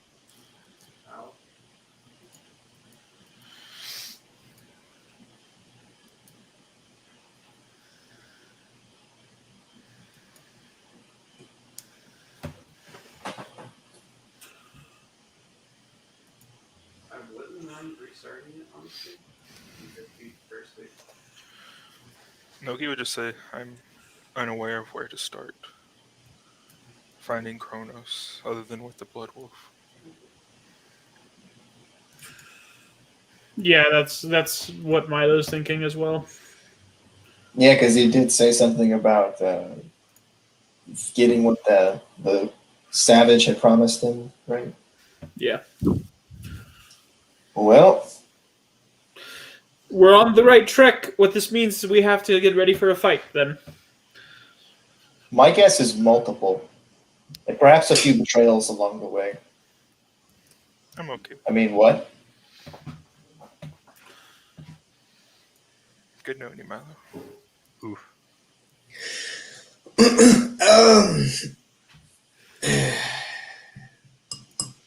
And what are we to do when the word makes its way to the Blood Wolf and the Celestials pop out of thin air as they have done before? We kill them too. Okay. Tell me, have there ever been a case where their teleportation appearing at the thin air was disrupted in any way?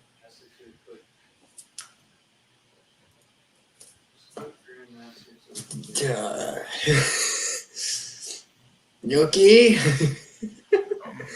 Not that I know of. They were able to bring down my guild's shield wall that we used as protection from that sort of magic.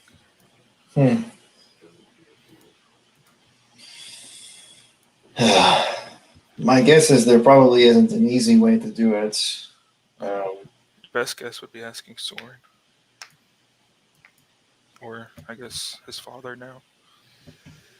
Does Soren have this ability to teleport as they do? I do not know, but that is something him and his father would know a lot about, I assume. They are Celestials, after all.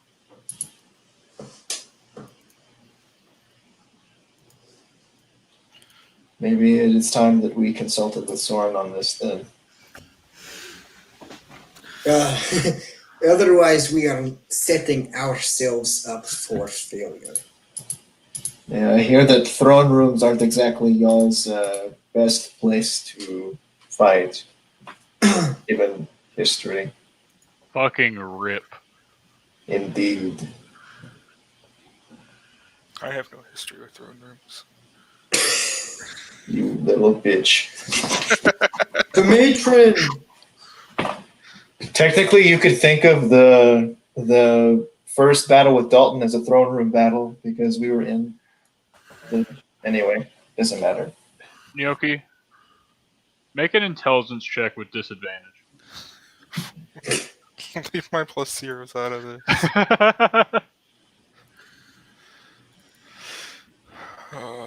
15, 14, so 14. Really? Wow. Yep. Wow. Wow. My man.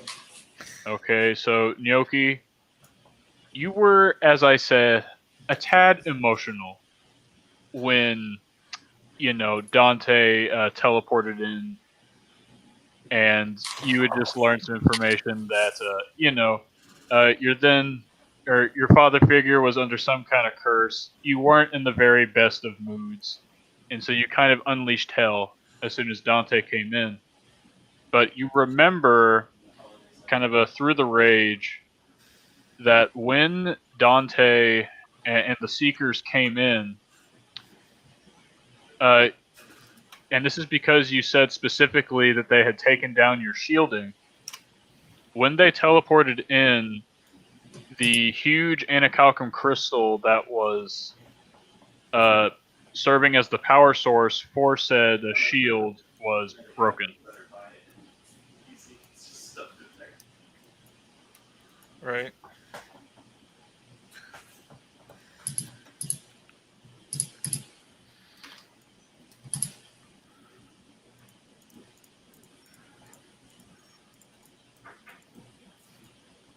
And just as a, when you say broken, was the thing sabotaged or was it like, because I forget what happened with the crystal back then. It was kind of glowing and floating, and then when it was when it was cracked, like it basically got a huge crack along it. It stopped floating and stopped glowing. And this was immediately when the transportation thing. Immediately Oh, after. okay, got it. I didn't know if it was like someone had came in and broke it, and then that's why it came through. I didn't know if that's what was going on.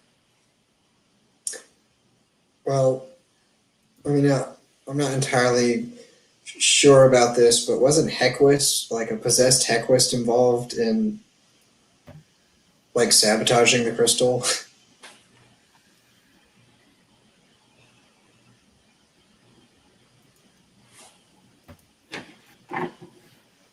Y'all do not know of any tampering that a Hequist might have done. Nothing like that was ever talked about or confirmed with him. But the Hequist seemed to be working with the matron, and the matron was definitely not in league with the Celestial. She wanted to take them out as well.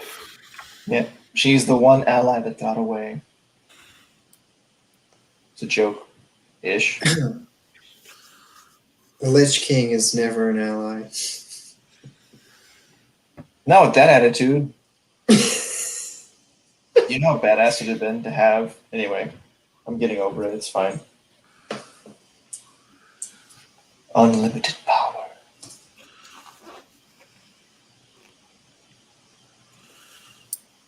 All right.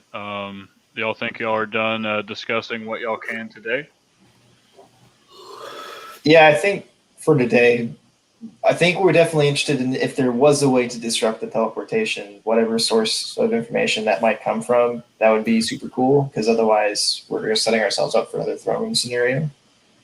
But I know that you have more stuff planned, like a lot more. So I'm okay to put a pin in this for now, as long as we revisit it before we get to the Blood Wolf.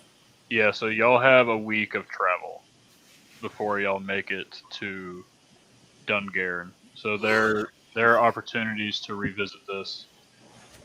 Probably at this point, I'd say that these conversations and the scrying and just everything like that had been going on. Probably an hour has passed while all this has been going on. And at this point, some Goliaths would be sent. Y'all probably walk out of wherever y'all were.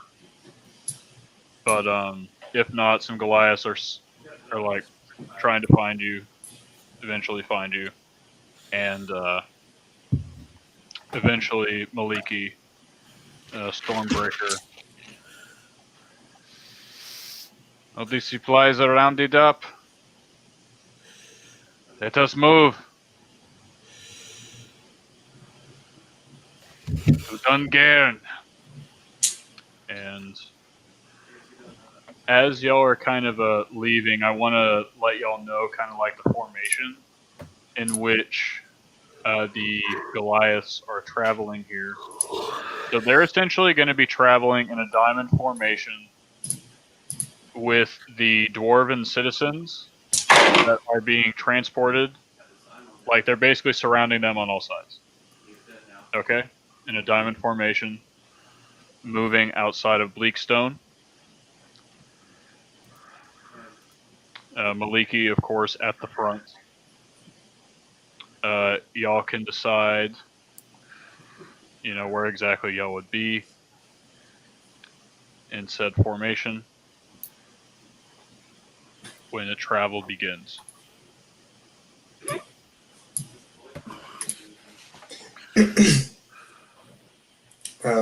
Probably just behind Maliki and just adjacent to the dwarven prisoners.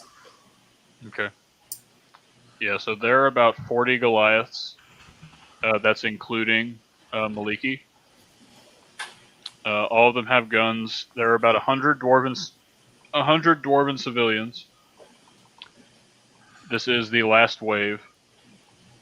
They're completely, they're leaving Bleakstone, and they are taking these dwarven civilians with them. That is fine. If you kind of come up like behind Maliki or whatever, kind of in this formation, y'all would be offered. Let me see. There would probably be some dire moose for y'all to ride. Y'all could fit 2 per. Looks like me and Milo are sharing a moose. A sentence I never thought I'd hear.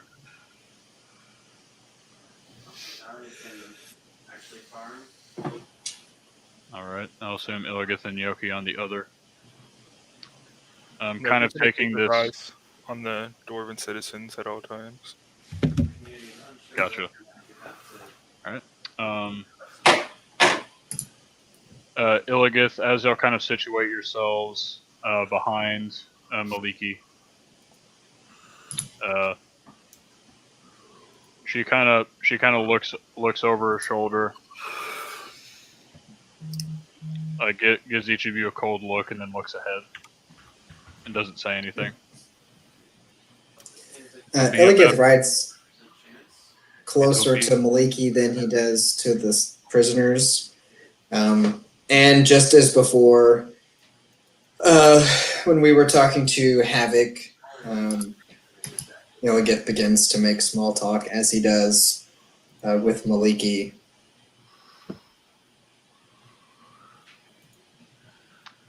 I'm detailing this. I don't know when the best time for it to be, but I'm just trying to let you know that he's doing exactly the same thing that he did with Havoc. I gotcha. The very first thing that Maliki would say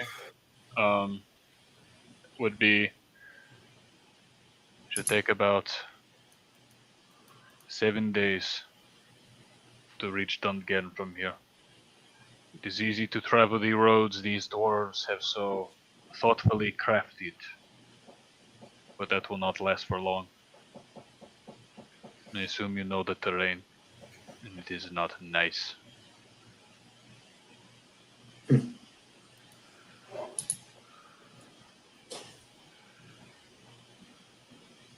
It is said that the gods crafted the Dungarn and surrounding environment so that the Goliaths would triumph over the creation and emerge as great amongst the others of creation.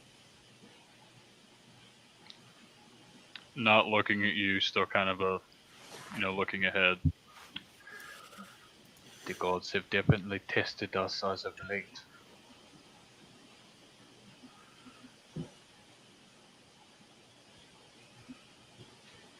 Wonder where you are in their plan.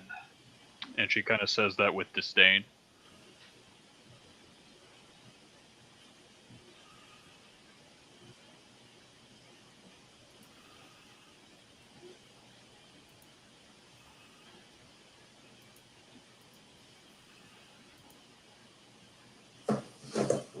I don't have anything else for now.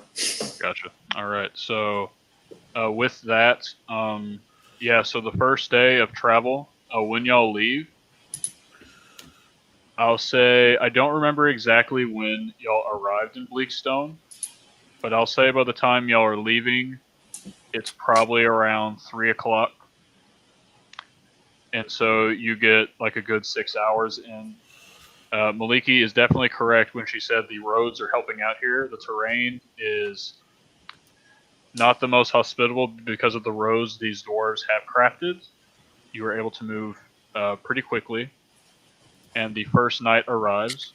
When would y'all like to continue the conversation about Dalton and his weapon? Would you like that to be right now, in the morning, the next day at some point?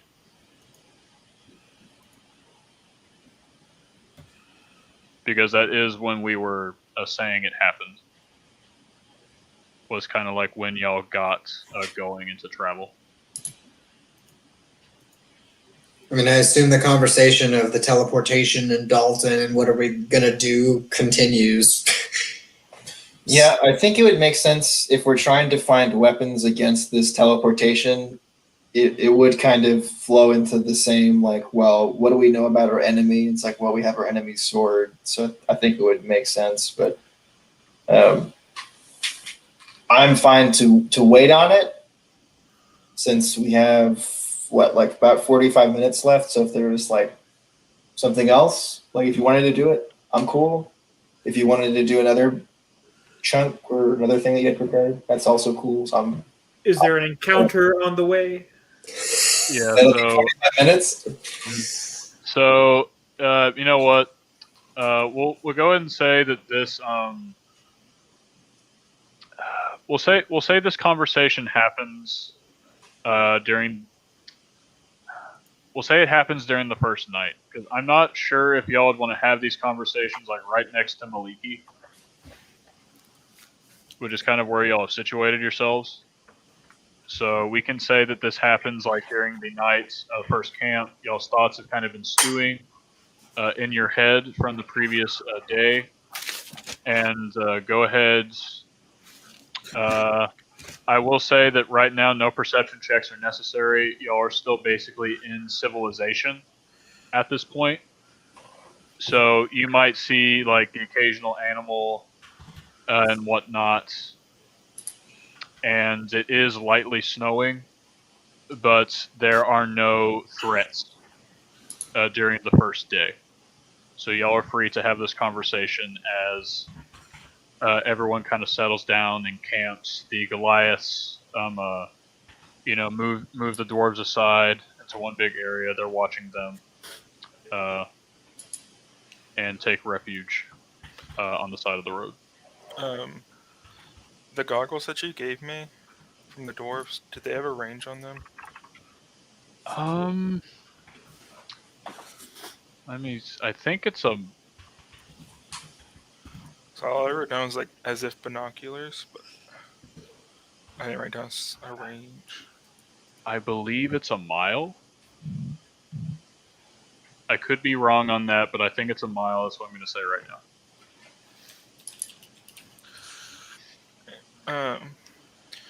At some point, a couple of different times throughout the day, he's going to pull down the goggles and try and see if he can catch a glimpse of any of the rangers behind them. Mm-hmm. Yep. And then also looking out for like Goliath like scouts that might be following further back. Yep. So Gnocchi, with kind of what you're doing, go ahead and make that perception check.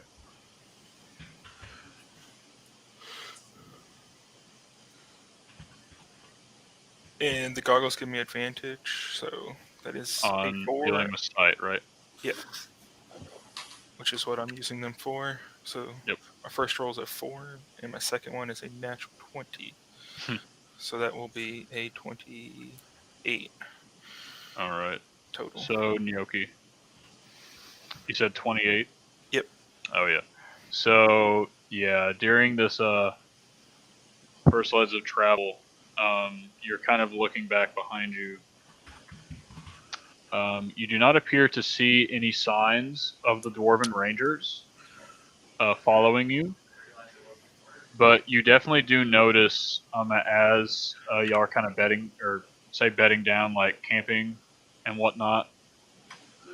You definitely notice 3 Goliaths kind of break off and go back along the road or off the side of the road like they were doing when, they ambushed you before.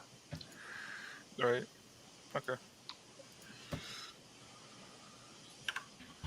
Yeah, so you see those. Cool.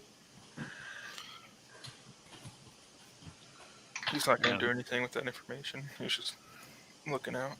Yeah, let me make some rolls. All right. So, the conversation about Dalton during this first night at camp. Do y'all need me to kind of give y'all a primer for this? Go for it. Yeah, so I mean, the primer was essentially y'all were discussing Omen's history, his abilities. You were discussing Minty and Malice, and the subject of Dalton came up because Omen was curious as to how Dalton would have been able to kill Malvadrian, who was seemingly bonded to Minty. And y'all are kind of describing Dalton's fighting style, the kind of powers he was using. And Gnocchi, you had said that you had his weapon, the one that had dealt the killing blow to Mal.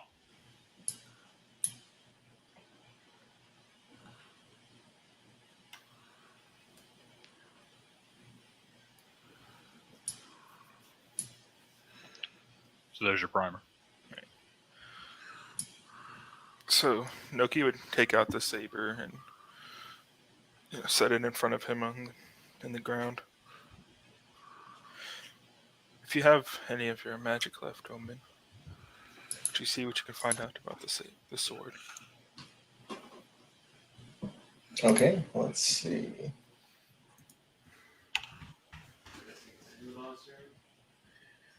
Or you, Milo, if you have any of that type of magic. I don't.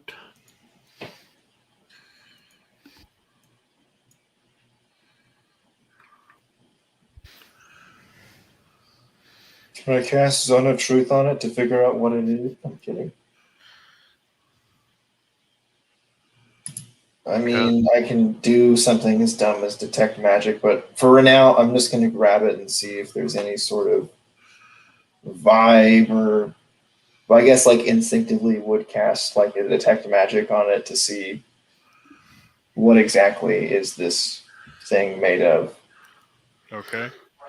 So casting detect magic on this, it shows you the school of magic, if any, on this sword. It is a +3 weapon. Y'all do know that. So it is incredibly finely crafted, and magic is imbued into it. But apart from that, you see kind of this purple miasma or a glow around this thing. The school of magic is conjuration.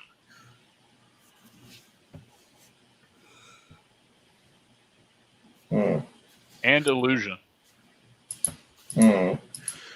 Conjuration is the school of magic that deals with teleportation, right? It is.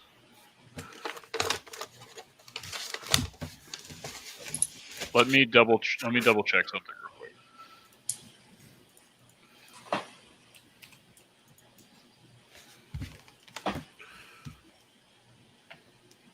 quick. Excuse me. It is not conjuration. It is necromancy. What? That's crazy. Glad you brought that up, Julian. So really what teleportation is, you're killing yourself and reviving yourself as a living zombie? That's dark.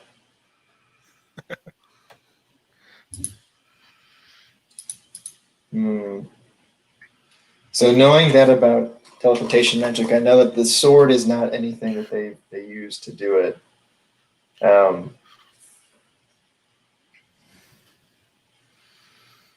All right. So here's one thing that I've learned about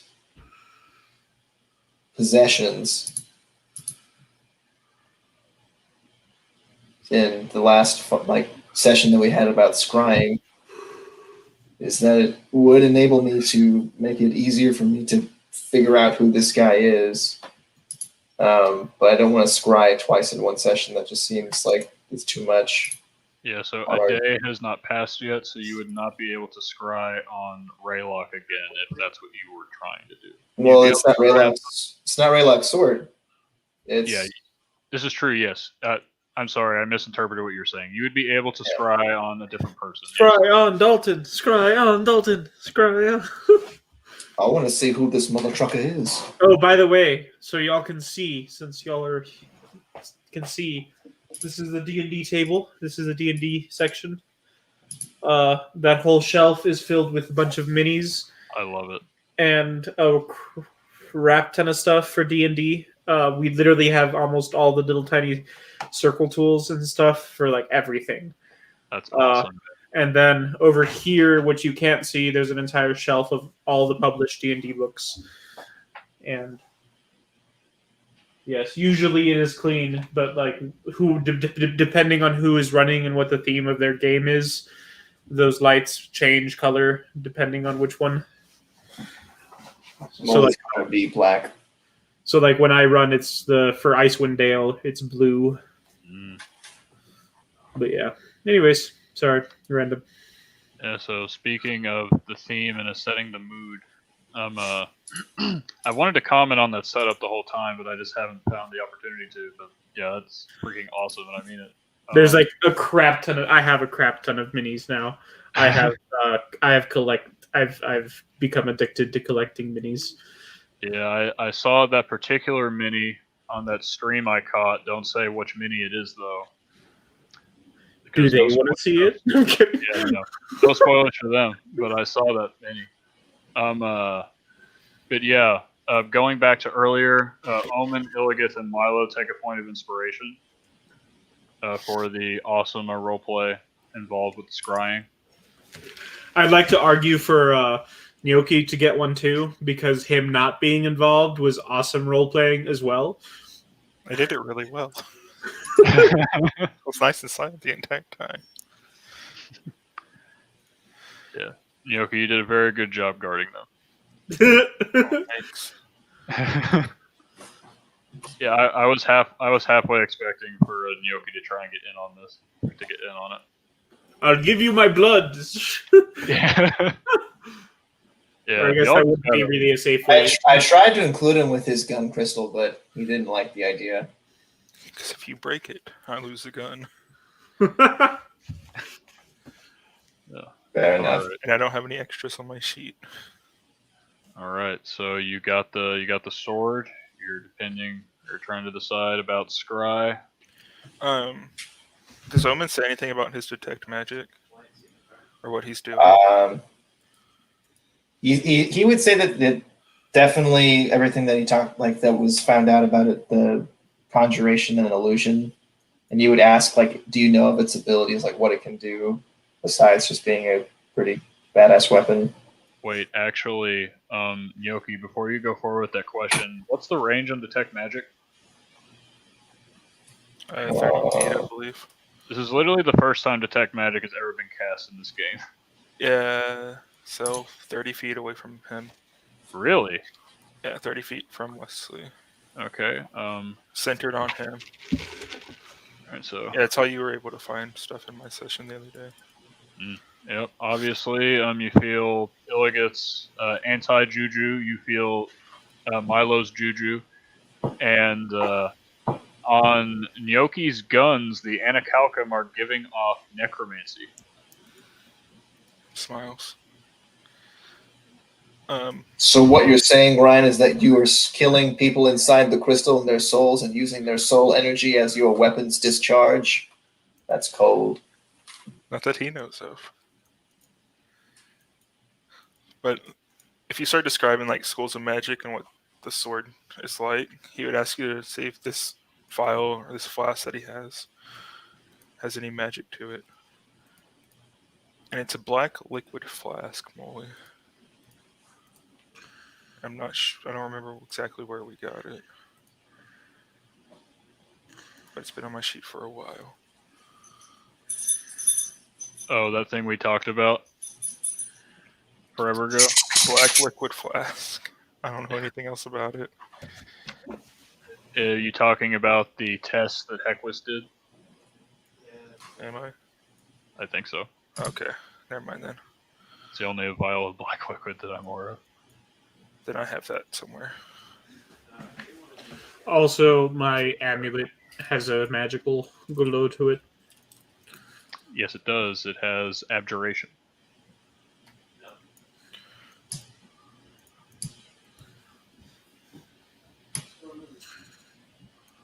So does Illiga's shield, actually. What about my armor and my 4 healing items? Same. The healing. Let's go through all our magic items real quick. Yeah, right. All the crystals on your person, all the Anacalcum on your person. Gnocchi gives off necromancy. Okay. Because necromancy. I would definitely mention that doesn't seem normal.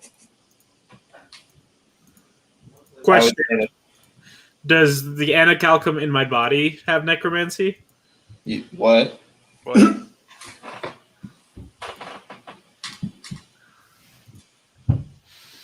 Yes. Ooh. Necromancy. Ooh.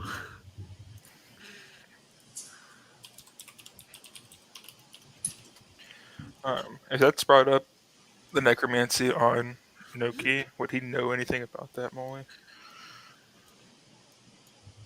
So y'all had a discussion, I believe, before the party left the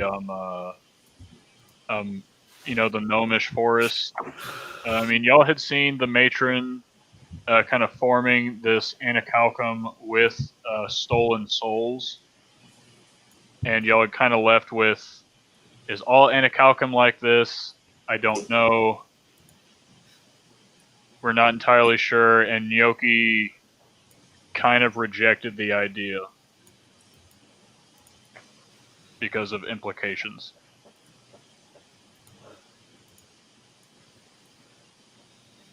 I do not blame him. Not all necromancy is bad, guys. Says the necromancer. This is hilarious. Necromancy. Leave me alone. So I just want to say this is hilarious, even though it makes sense because, why would any of you have it previously? But this literally is the first time Detect Magic has ever been cast in this game. Which is hilarious. Well, technically, we hadn't really had a wizard or. Oh, I know. The first 2.5 years we didn't have access to it.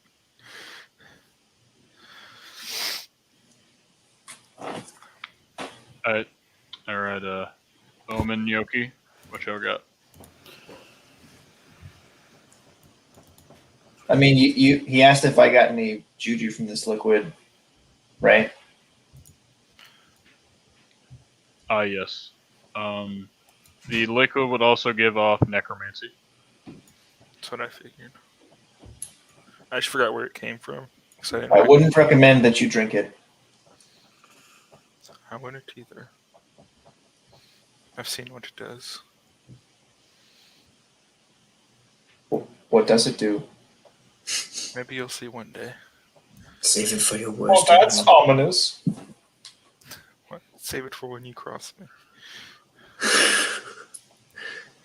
Ah. Yoki's always prepared. He was prepared to kill Mal. He's also the camp chef. That too.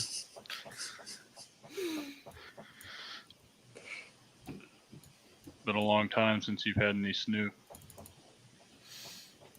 I don't know. I collected some of that meat back there. It was already frozen and everything.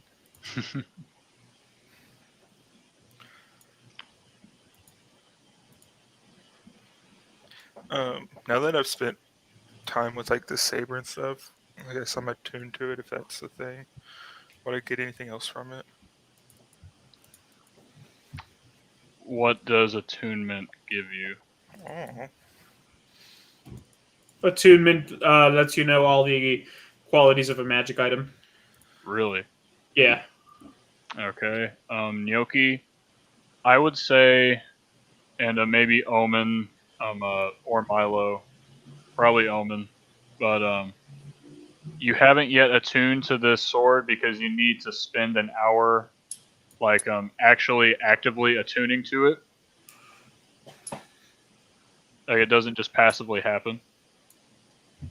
okay.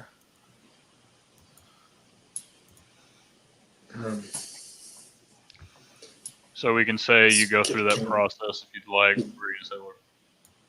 No, that was all I was gonna say. What I just said. Yeah, I was like, well, Yeah. okay, well, why don't we Yeah, just do that? Yeah, you can skip forward ahead. So, Julian, E. you said all the properties. Does that include its name? Hold on, Molly. I'm reading it real quick. I just pulled it up. It says at the end of a short rest, the creature gains an intuitive understanding of how to activate any magical properties of the item, including any necessary command words. So yeah, basically, if it's giving you command words, Okay. The command word that you receive from this gnocchi is consume. Is it in common? No, it is in celestial. So if he gets the command word, he would say it out loud and ask if someone can translate that for him. Because he does not know what that means. Well, Omen can help you out with that. Yeah, it means what exactly what Romola said. Consume. Yep. And so you say consume gnocchi, and you hear a voice in your head. Oh boy. You shouldn't have done that. I should have put the sword down first. There are no souls to eat. I see you, Molly. Is it speaking in common now? No. Well, you'd be able to understand it, Okay. being the one attuned to it. That's nice of him.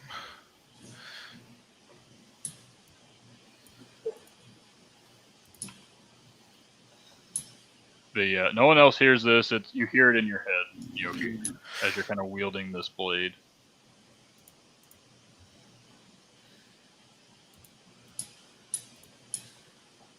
If you would like me to eat something, you could give me those crystals. The Anacalcum, Gareth called it.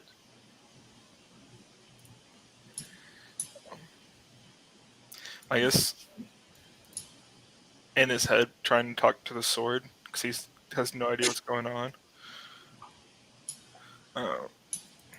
He'd ask, "What happens when you consume?"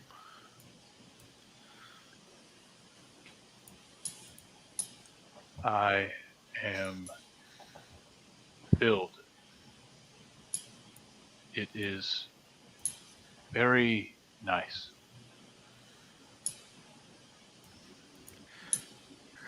And what happens when you're filled? I never have been completely full.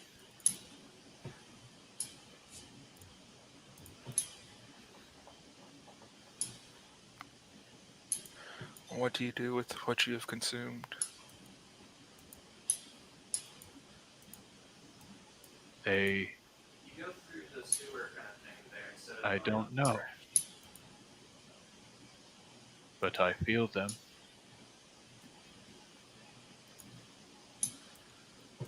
If you want me to consume something, would you mind killing that guy over there? The one in black. He has something I very much want. Milo's dressed like a mini omen, right? Yeah. So, do I know which one he's talking about? Yes. Milo. It's almost like I have Anacalcum in my body. Noki begins to stroke his beard. Oh no! Everyone's just seeing Yoki just like look bewildered and just like, and he's just stroking. His eyes are gone wide, almost crazed with this sword in his hand. Is there an alignment shift that comes with this sword? And Yoki make a save. I'm just kidding.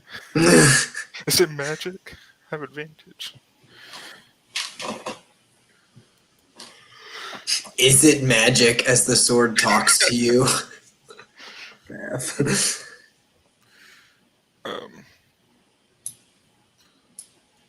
Maybe some other time.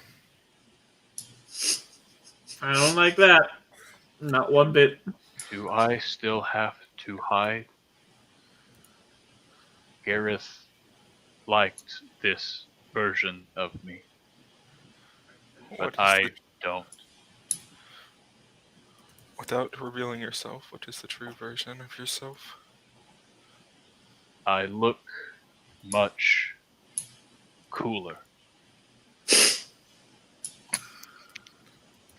Are you still a weapon?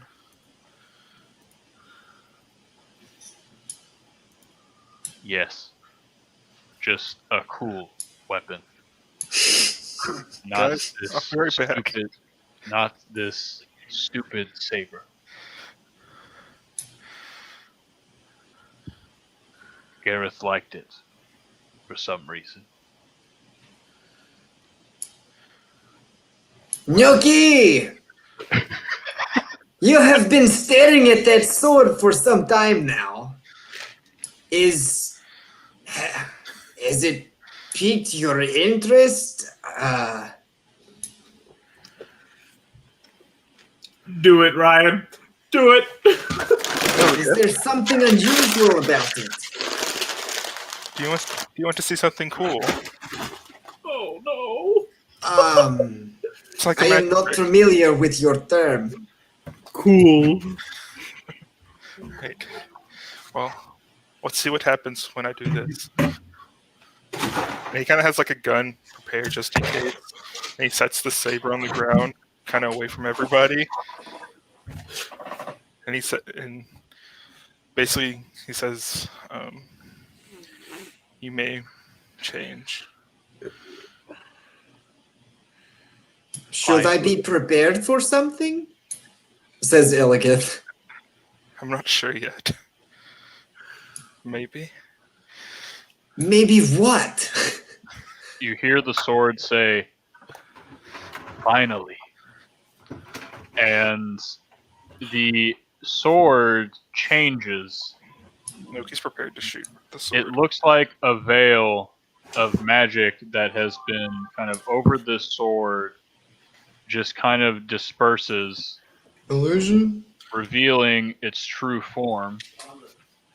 Its final form. It's gonna be a two-handed thing I can't carry because I'm tiny.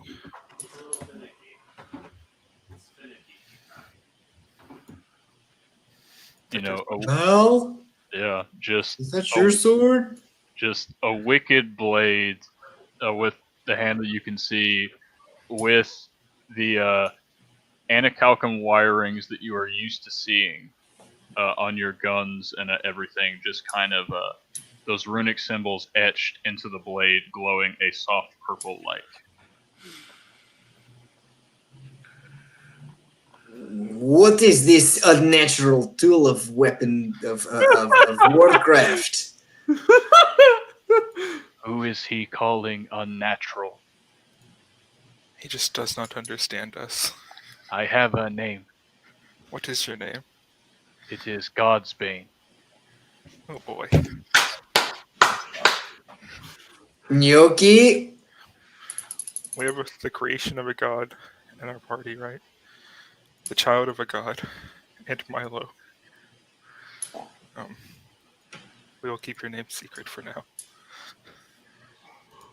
Gnocchi, what is the nature of this? This is Dalton's Saber's true form. He says his name's God's Bane. He? He, I am unsure what it actually is. And it speaks to you? Yes.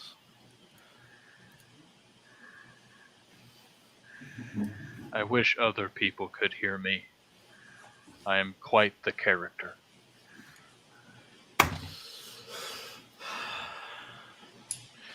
Gnocchi, you should not listen to this thing. Yes, don't listen to him. You very, very much should.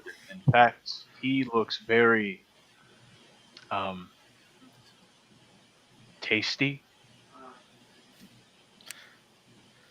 It says, you look tasty, Illios. I'm sorry. The magic that surrounds him is... Oh, More so, your magic. please let me consume him.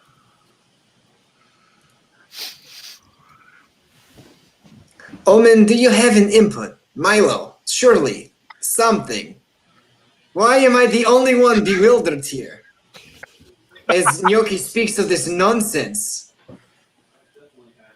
I mean, It's not that weird. It's just a talking. it does look pretty badass. I guess that's what Omen, did you hear the part where I said I look tasty? I mean, weapons are often very, how do you put it, bloodthirsty. It's kind of baked in their design. You are a tasty morsel. You have much blood. You are full of it. It's just, it's just a sentient weapon, your garden variety one.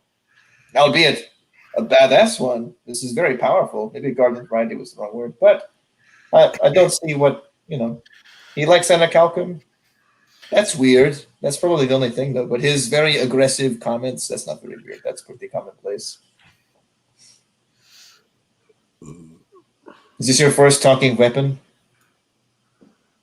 It looks like it's your first talking weapon. It's your first talking weapon, too. Man, fuck you. How dare you? I was created by a god. Wow. Well, just rip all of that. Well, all right, guys. I guess free agency is nothing. If I can't even make my own decisions, who am I? I'm just kidding, Owen. That's okay, Molly. When you bully the DM into Yeah, right. When you bully the DM. Good idea. As it should be. Why are you not killing them right now with me? They are friends. Huh. Friends? Yes. Gareth never had friends. Cries. Unless you count the one in his head. Oh my. And who was that? Gareth didn't like him to talk. But his name was Malice?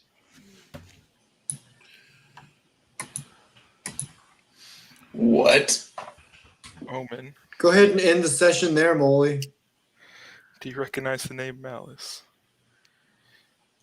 Molly, can we end the session Yes, here? we can. The session will end right there. Right. So, hope y'all have had Lol. fun this past Lol. 2.5 hours. We'll cut it short, and we'll pick off from there. Can't wait to enter Bazooka.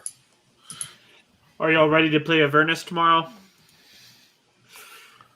We're still live. Quit talking about other games. This is Hell the yeah, I only am. matters. Right, and in the broadcast now, you get it. I said hell yeah, and it's out. Yeah.